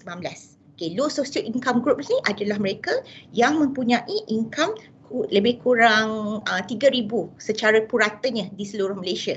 Namun begitu, jika kita lihat Economic Planning Unit punya statistics, B40 ni dia punya definition salary ni adalah berbeza mengikut lokasi. Contohnya di Malaysia, di Selangor mungkin lebih tinggi dan sebagainya. Right? Dan mereka ini sebagai ketua keluarga ni, mereka sebenarnya mempunyai tanggungjawab yang sangat besar. Okay, mungkin sebelum ini mereka, walaupun hidup mereka sebagai B40, tapi mereka masih boleh sustain. Okay, untuk memberikan perbelanjaan yang sangat minimum. Namun begitu, bila job loss disebabkan banyak kilang-kilang tutup, banyak mereka tak boleh pergi kerja, okay, ada yang memang ada yang bergaji harian, okay, ada yang berniaga di tepi-tepi jalan, ada yang memang berniaga dan pendapatannya adalah daripada mereka, daripada pekerja-pekerja office yang datang beli makanan pada mereka. So ia memberikan satu impact dan tekanan yang sangat besar. Right? So disebabkan itu juga, report menunjukkan bahawa sehingga bulan lepas, saya rasa pada tahun ini sebanyak 1,708 suicide cases telah reported. That's why kalau kita perasan di media, sebab pada masa zaman sekarang ni adalah zaman di mana social media memainkan peranan yang sangat penting. Social media boleh memberikan satu mesej yang positif atau satu mesej yang negatif. Sama juga bila kita lihat ada perkongsian-perkongsian tentang suicidal case, bagaimana mereka meninggal dan sebagainya. Sama terpulanglah kepada kita bagaimana kita ingin melihat kes-kes tersebut daripada segi yang sama ada positif ataupun negatif. Namun begitu adalah sangat penting untuk kita sentiasa memastikan bahawa macam saya kata, tidak semua orang melalui MCO dengan cara yang sama. Kita tak bolehlah judge orang, oh dia sebab dia hutang banyak ke dan sebagainya. Saya percaya tak ada pun. Suicidal case ni bukan satu benda yang perlu bukan benda yang normal. Okay, mereka suicide ni bukan sebab mereka tidak mempunyai kepercayaan agama, tidak juga kerana mereka ni sangat lemah, tapi cuma mungkin mereka sebenarnya telah kehilangan harapan dalam hidup mereka. Okay? At the same time, lebih menghampiri 110,000 calls telah diterima oleh helpline, dan helpline ini merupakan satu mengenai yang kebanyakan calls ni daripada 110,000 calls ni adalah mengenai mental health. We know that mental health ni is any symptom regarding depression, anxiety, stress, burnt out, disengagement dan sebagainya. Right? Dan ini adalah berdasarkan report daripada dan kos ini adalah kos yang dibuat direct kepada helpline yang dikelolakan oleh Ministry of Health dan juga Kementerian Pembangunan Wanita. Okay. Dan disebabkan itu juga pelajar berada di rumah masing-masing dan kami juga berada bekerja daripada rumah. Okay. Bekerja daripada rumah ni ataupun belajar daripada rumah ni sebenarnya mempunyai satu challenges yang sangat besar. Okay, sama ada sebagai pelajar ataupun sebagai pekerja. Kerana kita mesti sentiasa ingat bahawa sebelum kita bergelar seorang pelajar ataupun pekerja kepada sebuah organisasi, kita sebenarnya merupakan ahli kepada keluarga kita dan juga ahli kepada masyarakat. Okay, jadi bila kita menjadi ahli kepada keluarga kita, of course kita sebagai anak mempunyai roles yang berbeza. Sebagai ibu bapa, sebagai anak, mungkin sebagai cucu jika grandparents tinggal bersama. Jadi challengesnya berbeza. Saya ada juga menerima perkongsian daripada para pelajar yang mengatakan bahawa mereka mula-mula dia rasa gembira tapi kalau boleh dia nak berada di kampus. Okey, kenapa? Ini adalah antara challenges yang para pelajar lalui, saya pasti, dan kami juga sebagai pekerja lalui, right? So yang pertama yang kita lihat di sini adalah unsuitable working environment. Okay. Unsuitable working environment ni adalah working environment ataupun study environment.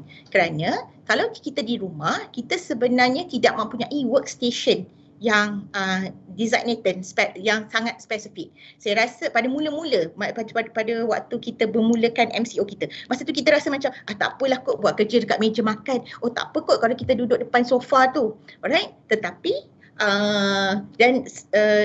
dan bila kita tidak ada working environment yang berbeza, yang working environment yang suitable ni, dengan tidak mempunyai workstation yang ni dan ada lack of access internet macam sekarang tu lah, yang saya beritahu terlebih dahulu tadi. Maaf sekiranya ada sebarang gangguan internet sebabnya internet dia tidak stable. Jadi dia akan akan ada lagging. Dan sekiranya anda ada presentation, lecturer ada meeting ataupun you ada meeting, dia akan memberikan impact. Okay? Dan kemudian yang seterusnya adalah ada kemungkinan juga ada di antara para pelajar yang tidak mempunyai desktop ataupun laptop sendiri. Okay? Mereka berkongsi. Sebab apa? Kalau dekat kampus dia boleh guna kemudahan di bilik komputer. Namun begitu bila dia pulang ke rumah dia terpaksa berkongsi. Okay? Yang seterusnya adalah kerana mungkin selain daripada itu dia rasa macam susah. Dia tak boleh nak pergi library. Okay? Limited of resources. Okay? Ada maklumat yang memerlukan para pelajar untuk datang ke library. Okay, sebab dia tidak dapat diakses secara atas talian. Okay. Yang seterusnya adalah pada waktu permulaan saya berkata tentang antara challenge yang kita hadapi, yang saya sendiri hadapi adalah kita tidak mahir untuk menggunakan, kita tidak mahir sebenarnya online teaching sebab kita memang face to face. Okay, kalau ada pun dekat Mestek ni kita adalah kami pun sentiasa menggunakan kita punya smart board. Tetapi dia walaupun smart board, para pelajar kita berada di depan kita.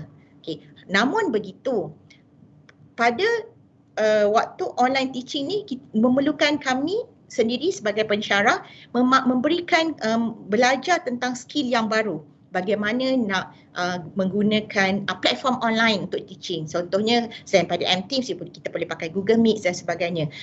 Dan juga at the same time untuk para pelajar juga dia pun perlu mempelajari apa lagi bagaimana cara ataupun platform yang sesuai untuk mereka berkolaborasi bagi membincangkan ataupun buat untuk dokumenkan kerja-kerja perkumpulan mereka, dan semua itu perlu dipelajari daripada masa ke semasa, dan dia memberikan sedikit privilege lah sekiranya sebab kalau dah tahu ni kerja kita akan makin segera. Okay. The second one is on poor perceived psychosocial. Okay. Poor perceived psychosocial ni adalah kerana saya sebenarnya ada membaca satu rintihan ataupun perkongsian tentang daripada seorang pelajar ni lah tentang apa yang dia lalui, dan saya pasti semua orang lalui, bukan juga sebagai pelajar ya, sebagai pekerja pun kita akan lalui. Tentang perkongsian bagaimana susahnya untuk menjalankan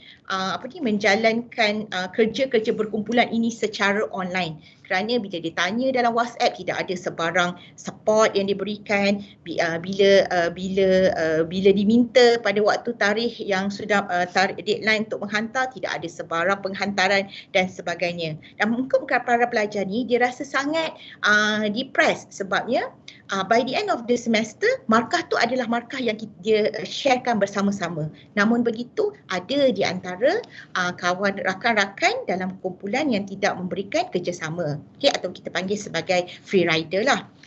On the other hand, sebagai pekerja juga ataupun sebagai pelajar juga ada yang merasakan bahawa banyaknya assignment yang perlu dibuat. Bagi kami pekerja, kadang-kadang dia punya psychosocial tu adalah kita macam tak ada clock in dan clock out. Sama juga, saya pasti belajar pun begitu. Sebab kalau kita di kampus, kita pagi pergi lecture. Kita pagi bangun pergi lecture, and then lunch hour kita pun pergi makan bersama rakan-rakan kita. Kita akan berhenti untuk makan daripada pukul 1 sampai pukul 2. Itulah masa untuk kita makan, tengok muka kawan. Dah solat.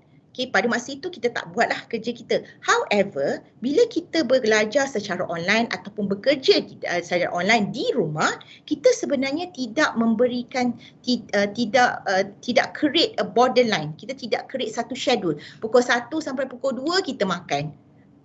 Kita berhenti, kita makan, kita pergi jumpa parents kita, kita solat dan sebagainya. Kita akan terus berterusan. Kalau makan pun makan depan laptop. Itulah yang selalu. Especially kalau kita ada meeting dan dia berlarutan. Itulah sebenarnya. So sama ada kita perasan ataupun tidak. Perkara ini kadang-kadang dia berlarutan hingga ke malam. Ada yang meeting sampai ke malam, sampai pukul 10, pukul 12 malam. Dan dia sebenarnya tidak bagus kerana manusia ini perlu rehat. Dan perkara-perkara ini bila kita kurang rehat, dia akan memberikan impact kepada psikososial. Saya pasti pada musim pandemik COVID-19 ini, perkataan psikososial dan juga perkataan mental health merupakan satu perkataan yang sangat popular di kalangan kita semua. Kita akan rasa macam, aku ni ada stres, aku ni stres agaknya. Ataupun kita rasa depressed dan sebagainya. Dan ada juga perasaan yang kita merasakan bahawa kerana kekangan yang kita ada di rumah tu, kita merasakan bahawa kita ni tidak cukup untuk memberikan yang terbaik kepada organisasi, kepada kumpulan kita. Kerana mungkin pada waktu mereka nak berbincang tu internet kita ada problem, ataupun kalau sebagai pekerja kita mungkin mempunyai, sebabnya bila kita bekerja di rumah pada waktu COVID-19 ini, anak-anak pun turut ada bersama kita. Anak-anak pun melalui proses PDPR-nya di rumah. Jika anak tu dah besar, kita bolehlah biarkan dia. Tapi kalau anak tu masuk umur 4 tahun, dia tengah ada kelas dengan teacher dia, ataupun baru 7 tahun yang dia akan tanya kita jadual pukul berapa dan sebagainya, itu pun merupakan sebahagian daripada psychosocial challenge. Dan multitasking ni begitulah dia menyebabkan pada waktu di rumah, kalau kita di office, kalau kita di kampus, kita tak masak makan tengah hari ni, kita akan pergi makan bersama rakan-rakan. Waktu tu memang kita punya rest time, kita akan bertukar cerita bersama rakan-rakan dan sebagainya. Namun bila anda berada di rumah, ada waktu bagi para pelajar, saya pasti ada ibu yang ada parents yang akan minta tolonglah jagakan adik, minta tolong masak, minta tolong angkat kain, samalah bagi para pensyarah. Nah, dan tak ada apa pun yang salah. It's just a matter of how we are adjusting. Because we know, macam saya katakan, kita sentiasa kena ingatkan diri kita sebelum kita seorang pelajar ataupun pekerja, kita adalah ahli keluarga. Kita mempunyai tanggungjawab kepada keluarga kita sendiri. Alright? Okay, so let's check how are you today. Perkataan WRMSDS ni, burnt out, poor emotional health dan poor quality of life ni adalah perkataan yang memang biasa. Adakah, cuba kita duduk dan renungkan sendiri pada diri kita, ada tak semenjak kita mulalah, sebab because when we talk about work related musculoskeletal disorders, biasanya dia melibatkan satu exposure yang quite panjang. Right? Dia kadang-kadang simptom itu ada tapi sedikit-sedikit, dan kebiasaannya orang selalu work related musculoskeletal disorder ni adalah satu perkara yang dulu-dulu orang sebelum ini kita tak ada ambil pot sangat lah. Kalau kita ada back pain ataupun kita ada shoulder pain atau kita ada knee pain atau neck pain, kita rasa macam mungkin aku ni terangkat barang dengan posisi yang salah ataupun salah tidur dan sebagainya. Tetapi sama ada kita perasan ataupun tidak, work related musculoskeletal disorders ni sangat relate dengan kerja harian kita. Because work related musculoskeletal disorders ni, dia punya risk factors melibatkan physical. Physical contohnya, kalau anda tengok mouse di tangan saya, ada ramai yang menggunakan mouse, wired mouse. Wired mouse tu menyebabkan anda membuat repetitive movement. Bila repetitive movement anda lakukan, dia akan menyebabkan inflammations lah kalau selalu sangat, dan di samping anda tidak berada pada kedudukan ataupun posisi yang benar. Kita selalu duduk ke belakang ataupun kita rasa macam tak kisahlah kerusi apa pun boleh, janji kita ada kerusi. Sebenarnya bukan ya. Pastikan kerusi yang anda letakkan tu, yang anda gunakan tu, dia boleh support belakang anda. Alright, that is work related musculoskeletal disorders. Bangun pagi, pernahkah anda rasa macam bangun-bangun pagi anda sebenarnya rasa macam malas lah, macam tak kisah, macam tak tahu nak buat apa. You have a lot of things to do, you have a pile of assignment to be completed, you ada deadline yang banyak, you have meetings to attend, namun begitu anda rasa macam blank, anda rasa macam tak tahu, you just don't know where to start, and out of sudden you just lost interest on what you have been doing. Memang kita jangan rasa segan untuk mengaku, kerana benda ini memang dilalui. Sebab kita ni manusia, kita bukan robot. Kita tidak diprogramkan, program 1, program A, anda mesti sentiasa energetic. Sampai bila-bila pun mesti energetic. Kalau anda robot, kita boleh. Tapi manusia ni tak, dia ada emosi sendiri. Emosi kita ni dipengaruhi oleh persekitaran kita, apa yang kita lalui, dan juga mungkinlah intrinsik lah dalaman kita juga, right? Ada tak anda rasa macam bangun pagi-pagi je rasa macam terus nak marah, ataupun bangun petang saja terus rasa nak marah, padahal benda tu sangat kecil, kesilapan yang mungkin adik kita buat atau anak kita buat kecil sahaja, tapi kita punya kemarahan tu lebih besar, seolah-olah dia buat kesalahan yang sangat besar. Dan lepas tu dalam pemikiran kita akan ingat apa kesilapan-kesilapan yang pernah dia buat. We actually have a poor emotional health. Alright? Maybe like poor emotional health ni termasuklah stress, depression and anxiety. Ada tak anda juga rasa macam anda tiba-tiba rasa macam risaukan perkara sesuatu yang anda tak tahu sebab apa anda risau? Macam saya tadi, saya risaulah sebab saya nak kena bagi talk ni kan, nak buat perkongsian ni, saya risaulah. Saya risau kerana mungkin saya tidak saya harap yang perkongsian saya ni memberikan memberikan kebaikan kepada pihak semua, ataupun adakah apa yang akan saya sampaikan ini memenuhi requirement ataupun permintaan penganjur.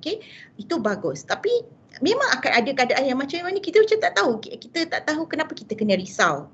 Dan kita rasa stres tu sampai ke tahap yang kita akan rasa kepala kita sakit, Alright, kita rasa dan biasanya kita akan, dan kemudian depression pun sama. You feel very depressed. Dan kita akan rasa macam be aware about something yang macam adakah aku buat salah hari ni? Did I do better? Did I give what they intended me to do and so on, right?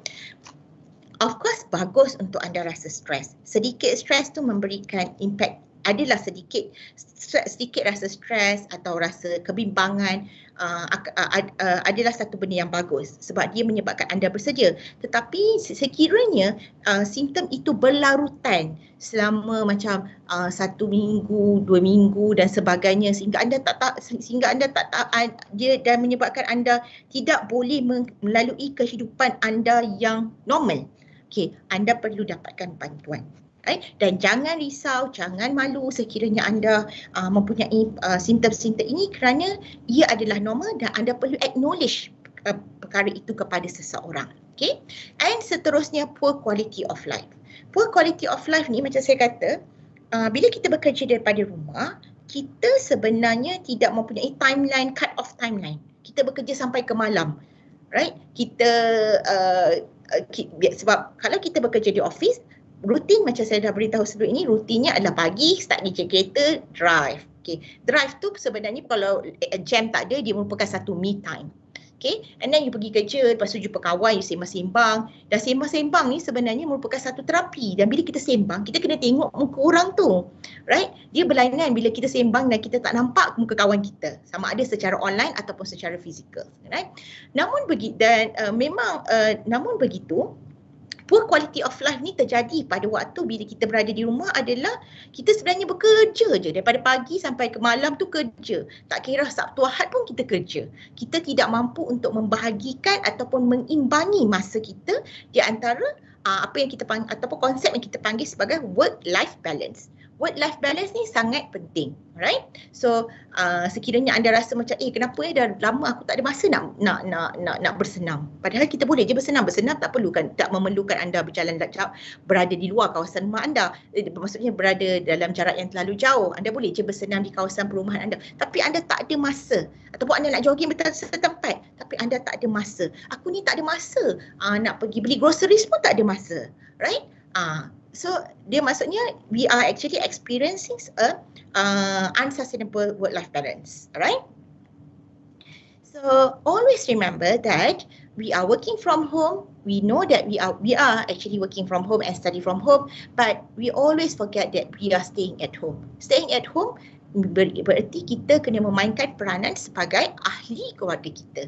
Kita kena adil kepada diri kita untuk memberikan apa yang diri kita boleh. Masa yang diri kita perlu. Contohnya me time. Kalau kita nak solat tu janganlah solat laju-laju sangat. Okay? Hujung minggu ada masa untuk bantu ibu bapa kita dan sebagainya. Alright? Namun dan sekiranya anda mempunyai sebarang symptoms yang berkaitan dengan mental health, anda boleh cubalah sebab saya pasti semua orang sangat familiar dengan DAS 21. Okay, anda boleh cuba. Dan selain daripada itu ada berbagai lagi instrumen ataupun tools online yang boleh dapati untuk melihat kepada work-life balance contohnya. Right? Kita ada walk call, itu pun kita boleh dan that is for free. Okay. Moderator, saya ada berapa lama masa lagi? Boleh teruskan. Boleh ya? Okey. Boleh. Tak apa. Saya akan habis, saya rasa mungkin saya ada 1 atau 2 slide sahaja lagi. Alright. Okay. So this is just a tips yang saya sharing lah based on apa yang saya buat dan saya pasti para pelajar juga buat, rakan-rakan juga buat. Alright. So to drive our productivity every day. Sebab kita tahu kita kerja adalah 5 days a week. Tapi pasti ada yang berkata, doktor tak cukup ni, mana saya tak kerja 5 days a week, saya kerja 24 hours, 24/7. Yes, I agree. Some people are like that. But always be fair to yourself. Okay? Yourself actually required a me time, required a break. Okay? So first thing first, okay, get dressed each morning. Every morning you kena bangun pagi, solat dan get dressed. Okay. Kenapa saya kata kena get dressed? Because kita sebenarnya kena tahu membezakan hari yang pada waktu hari cuti kita, hari cuti hujung minggu kita dan hari kita bekerja.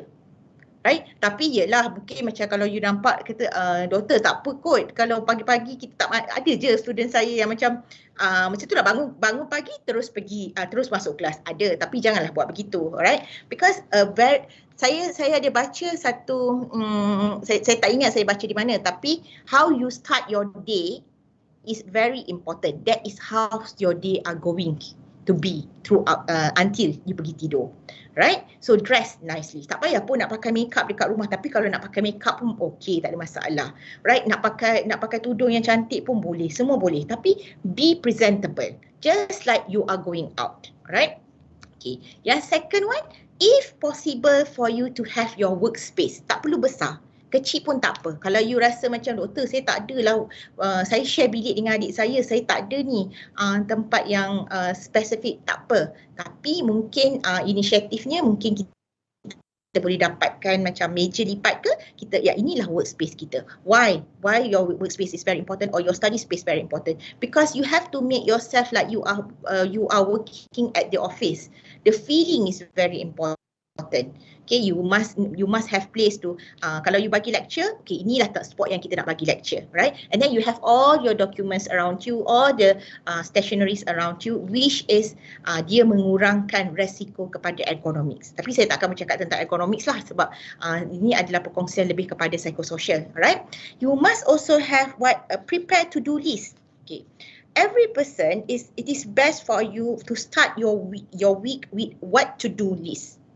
Okay, and what to do list ni dia akan ada jadi short term dan juga long term. Maksudnya long term tu 1 minggu lah ataupun sehingga bulan depan yang memerlukan perancangan yang lebih panjang. So bila you tahu, you akan tulis what based according to, you list sahaja dahulu and then you number it according to priority. Okay, as a student you have a lot of assignments to do. Okay, tapi you boleh tulis, you boleh actually numbered it according to which one to according to deadlines. Okay, so what to do first, what to do next and so on, alright? And then dia juga sangat penting sebabnya it will help you to review you punya achievement. Okay, yang ni dah sudah buat. So is there anything if that needs to be followed up, need follow up or need feedbacks, then you akan buat dah seterusnya, alright? And then always follow normal routine. Normal routine macam saya katalah, pukul 1 sampai pukul 2 kalau kita dekat kampus kita makanlah pada waktu itu. Jangan pernah rasa bersalah. Ada yang rasa macam mungkin pukul 12.30 sampai pukul 2 tu adalah waktu untuk you take a quick nap, okay? A short nap. Ambillah waktu itu, right? Sebab at least that is a masa dengan menggunakan dia dengan cara tu you actually re-energize yourself, right? And then jangan lupa bagi pekerja-pekerja kita kena tetapkan line, kita kena tetapkan masa lah, by pukul 6 kita berhentilah daripada buat kerja kita, alright? Sebabnya pukul 6 tu pada saya dah family times lah, you tak boleh nak masak ke, kalau you tak nak masak tak apa, you tak nak masak tak apa, tapi buatlah benda selain daripada kerja-kerja office. And then kalau kita nak mulakan semula, mungkin kita mulakan lepas isyak dan sebagainya lah. Dan okay. And then number 5 is familiarize with resources. Resources apa? You kena identify resources apa yang you ada. You mempunyai teknologi, adakah you ada komputer, and then you kena belajar tentang skill, you kena belajar tentang latest software, sebab because everything will be online. Okay, people's you kena belajar tentang collaborative space. How you actually maximize collaborative space. So dia tak payah, mungkin kalau kita hantar email, mungkin email tu dia banyak sangat, so ada yang tertinggal. So collaborative space ni dia akan hantar satu notation, inilah satu email notification bahawa mengatakan bahawa ada student yang dah hantar dan sebagainya. Alright? And then always communicate. as students, you communicate with your lecturers. Okay, you are the academic advisor.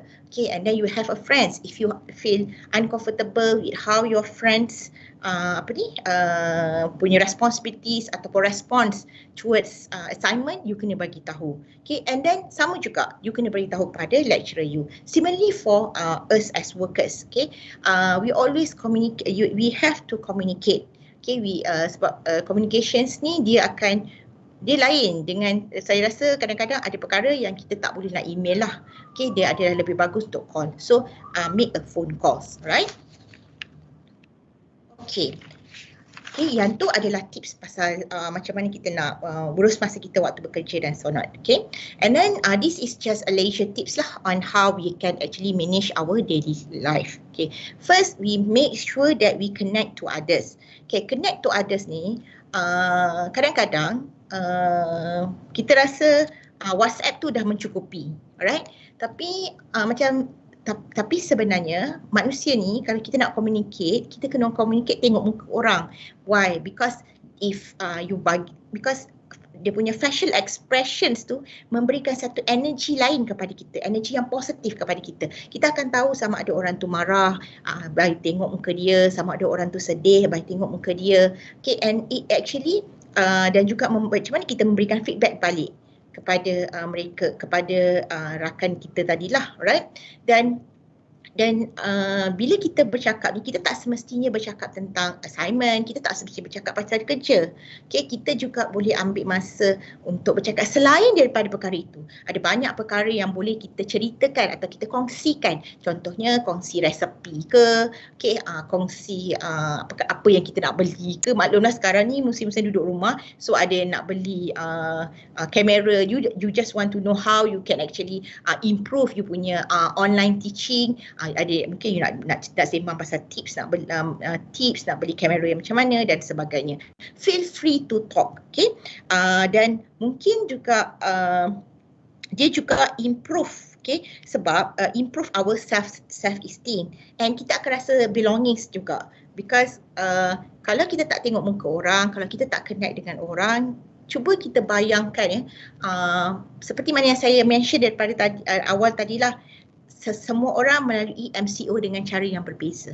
Right? Ada orang yang memang dia tinggal seorang. Dulu dia sukalah tinggal seorang. Sebabnya dia pergi kerja, balik kerja. Pergi kerja, balik kerja, weekend dia jumpa kawan. They think that is a very privacy and their own, because they are living in their own envelopes. However, manusia ni, macam saya kata, kita ni memang, nature kita memang berkawan. So, berapa lama kita boleh bertahan tanpa kita bercakap dengan orang yang sebenarnya?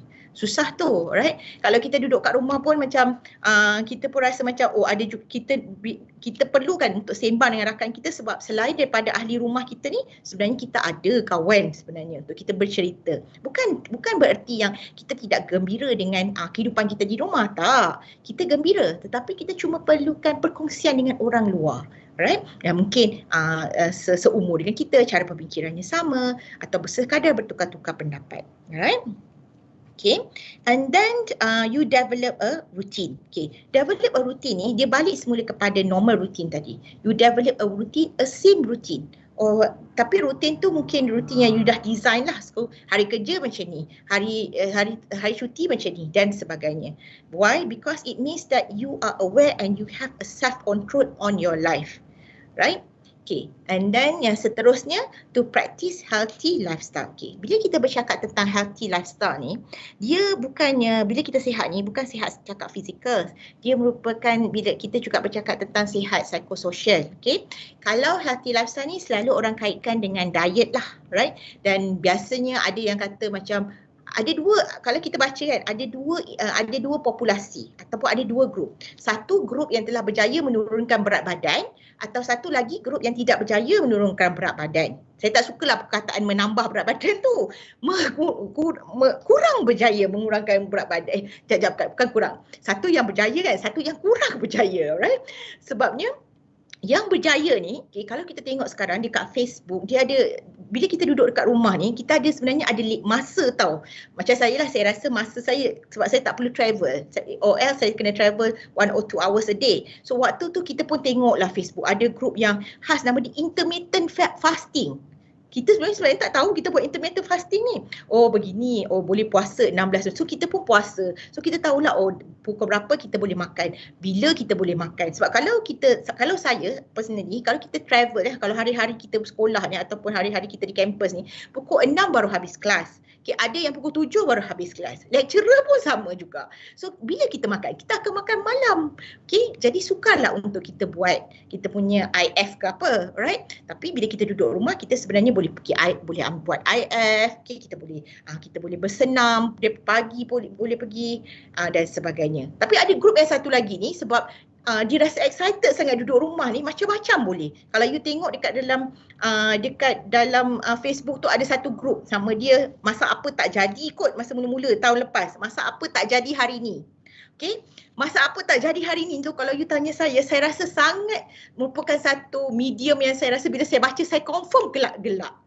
Okay, walaupun memasak lah tapi yelah dengan tak jadi tapi dia cubalah. Okay, dan pada waktu yang sama juga dia ada satu grup lagi, grup yang masak apa hari ni, macam-macam resepi ada. So bila kita tengok dan kalau you perasan musim MCO ni, pada permulaan musim MCO ni adalah musim di mana semua orang try buat macam-macam. Kan dia ada resepi-resepi yang terkini. Contohnya Dolgano lah apa kan. Okay, yang tu. So jadi makan yang seimbang tu merupakan healthy lifestyle. Dan jangan kata kita tengok social media tu tak bagus. Social media tu bagus. But it's just how we read, how we interpret. Always remember we can always choose what we want to accept, what we want to assess, and how we accept something. That is very important. Okay.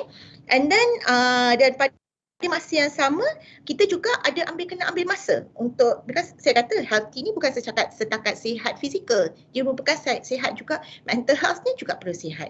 Kita boleh ambil masa untuk do some reflection pada diri kita. Never condemn yourself because you cannot achieve. Just bagi tahu diri you will achieve it, but mungkin you buat lambat sikit daripada orang lain, tapi janganlah lambat sangat. Kan, janganlah lambat sangat sehingga menjejaskan orang lain. Dan sekiranya kita kena sentiasa buat satu habit. Okay, kalau kita ada achievement, although it's a very small achievement, yang big achievement tu memang dah nampak lah, alright? Kita pun bagilah reward pada diri kita. Tapi small achievement, kita kena cakap kat diri kita, tahniah, at least anda telah you done your best. Dan you boleh actually reward yourself, simple je. Mungkin you reward yourself by you pergi makan ice cream ke, alright, dan so on. Okay, and always remember that to keep a positive mind at all time. Okay, susah sebenarnya kalau ditanya saya rasa keeping cabaran yang paling besar adalah dengan diri kita sendiri. Okay, dengan orang ni kurang, tapi cabaran diri besar adalah diri kita. Bagaimana kita untuk pastikan bahawa the momentum is there. You can start, but to regain, to manage, to sustain the momentum is actually a very hard work to do. Okay, and then unlock our potential. Kalau macam saya bagi tahu, sebenarnya ada bagai-bagai, sebenarnya kita ni ada potential macam-macam. Kita mungkin tak perasan pun, oh kita ni pandai memasak. Sebab dulu kita bukan sebab kita tak nak masak. Okay, tapi sebenarnya kita tak ada masa nak masak, ataupun rasa macam tak payah kot masak, senang je pergi jalan kaki dah boleh beli makan nasi kukus ayam masak-masak ni. Okay, so pada waktu MCO ni ataupun anda berada di rumah, macam-macam anda boleh buat. Anda boleh tengok sama ada anda boleh masak. Ada orang macam yang kita tahu dia menggunakan masa untuk MCO ni adalah untuk menghias rumah. Dan paling yang terkini sekali wainscoting tu kan. Wainscoting ni kalau dulu kita kena panggil orang datang rumah buat. Sekarang tak payah dah. Kita beli yang DIY tu kita buat bersama-sama ahli keluarga kita. At least actually dia sebenarnya adalah satu aktiviti yang mungkin kalau dulu kalau kita bagi kat orang kita, yalah kita keluar duit kan. Kita datang-datang dah siap. Tapi kita tidak enjoy moment tu. Hidup ni adalah tentang kita enjoy our moment. Although walaupun sikit tapi kita enjoy, right? So buat sesuatu bersama keluarga atau bersama-sama yang anda sayang tu adalah momen-momen yang anda kena enjoy. Dan pada waktu itu anda akan perasan bahawa aku ni sebenarnya berpotensi. Mungkin anda boleh menulis buku dan sebagainya, alright? Okay. Okay, saya rasa itu sahaja. Lama dah saya cakap kan. Okey, itu sahaja. Saya pulangkan semula kepada moderator, tapi sebelum itu tahniah kepada Sekretariat WEHD 2021 and also terima kasih kepada rakan penganjur Majlis Malaysian Associations of Environmental Health kerana memberi peluang kepada kami sebagai co-organizer bagi untuk bersama-sama meraihkan World Environmental Health Day 2021.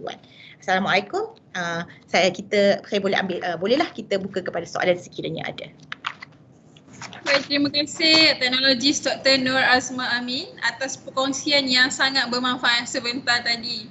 Saya sangat bersetuju dengan doktor sebab bekerja di zaman pandemik ni tak mudah sebab banyak perkara baru yang kita kena adapt. Contoh macam bekerja di hadapan laptop kan. So kita kena pastikan ruang kerja kita kondusif, kena pastikan posture badan kita betul. Dan banyak lagi perkara yang kita kena ambil berat. Jadi ada tak soalan dari para penonton kita untuk hari ini? Okey, ada soalan dari penonton di YouTube dari saudara Razi.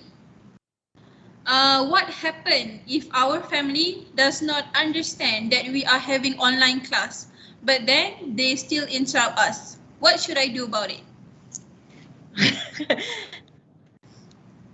Okey. Terima kasih Aisyah. Saya suka nama Aisyah ni sebab dia dekat di hati saya, nama Aisyah ni. Okey, untuk Razi tadi, saya rasa perkara itu sebenarnya berlaku kepada semua orang lah, bukan para pelajar sahaja. Tapi saya lupa nak mention tadi bila kita bercakap tentang komunikasi sebagai ahli ataupun ahli keluarga, kita sebenarnya kena sentiasa berkomunikasi dengan keluarga kita.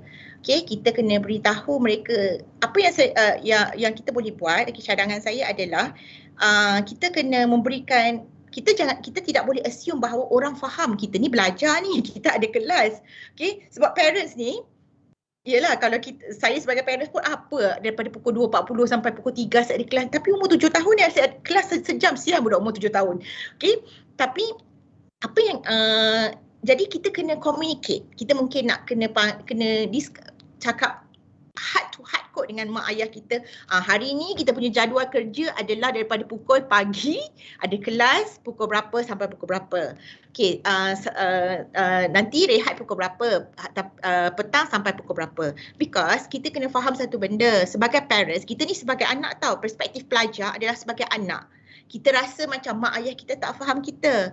Saya faham juga yang tu sebab saya pun seorang anak. Tetapi mak ayah ni dia risau kalau anak dia duduk dalam bilik tak keluar-keluar rumah, tak keluar-keluar, tak makan. Dia risau walaupun dia kena ingat, walau sebesar mana pun walaupun you dah pergi universiti, you tetap seorang anak. Jadi dia akan risaulah anak dia kenapa. Jadi apa yang kita boleh buat adalah mungkin kita boleh mulakan sebab minggu depan cuti kan, minggu ni minggu terakhir, minggu depan cuti, mungkin minggu depan kita boleh luangkan masa sikit, bagilah faham kat mak ayah kita, share kita punya jadual kerja. Itu penting. Sharing is very important. Sebab tu communication is very important. Mungkin dia tak faham. Mula-mula dia tak faham lah. Tapi saya rasa bila kita bercakap daripada hati ke hati, kenapa, mengapa, dia akan tanya kenapa ada lecture 2 jam, lambat sangat. Kamu tak lapar ke? Mesti dia cakap macam tu kan. Dan lagi satu dia risau. Kalau kita duduk dalam bilik tu, janganlah duduk sahaja dalam bilik. Risau dia daripada pagi pukul 8 sampai pukul 1 tengah hari, kan sampai ke petang kamu tak keluar-keluar, mestilah dia risau kan. Jadi kita kena sentiasa berkomunikasi dan kena adjustkan diri kita. Sebab kena tahu kita ni tidak berada di kampus. Kalau kita di kampus, kita dan diri kita sahaja. Tapi kita dan rumah kita dan ahli keluarga kita. Alright? Itu dia punya tips yang mungkin saya boleh share lah.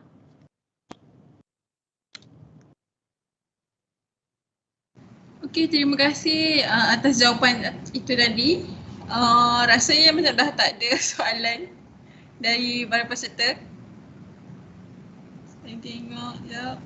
Okey, tak ada. Alright. Dah tak ada soalan dari peserta. Jadi kita teruskan ke segmen seterusnya. Terima kasih Dr. Nur Azma Amin atas perkongsian itu tadi. Terima kasih kembali. Assalamualaikum. Waalaikumsalam. Baiklah, segmen seterusnya iaitu sesi cabutan bertuah untuk sesi yang terakhir, iaitu kita akan pilih 5 peserta yang bertuah dan yang terpilih pihak komiti akan menghubungi anda setelah majlis ini berakhir. Baik, kita tengok yang pertama, peserta yang ke-6. Peserta bertuah yang ke-6, Nur Hazian binti Abdul Haziz. Baik, kita teruskan ke peserta bertuah yang ke-7.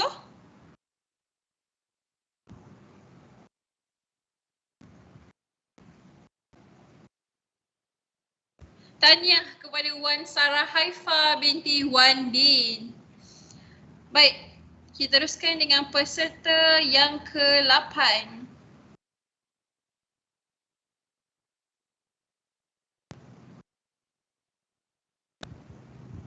Tahniah kepada Puteri Nurul Syafinas binti Nurul Azman. Dan kita teruskan kepada peserta yang ke-9.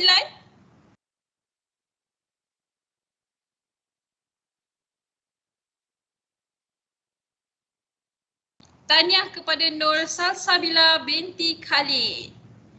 Dan peserta bertuah yang terakhir adalah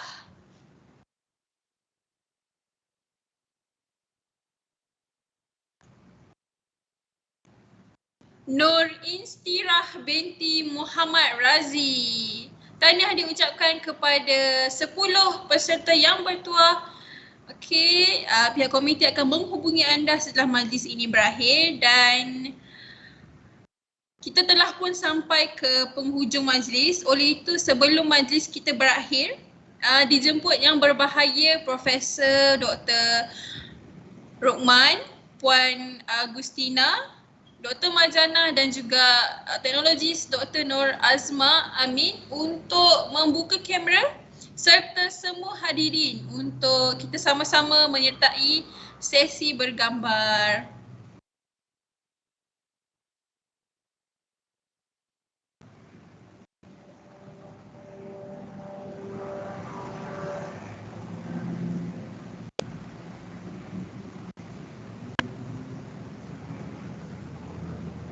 Baik, ada lagi tak peserta yang akan buka kamera?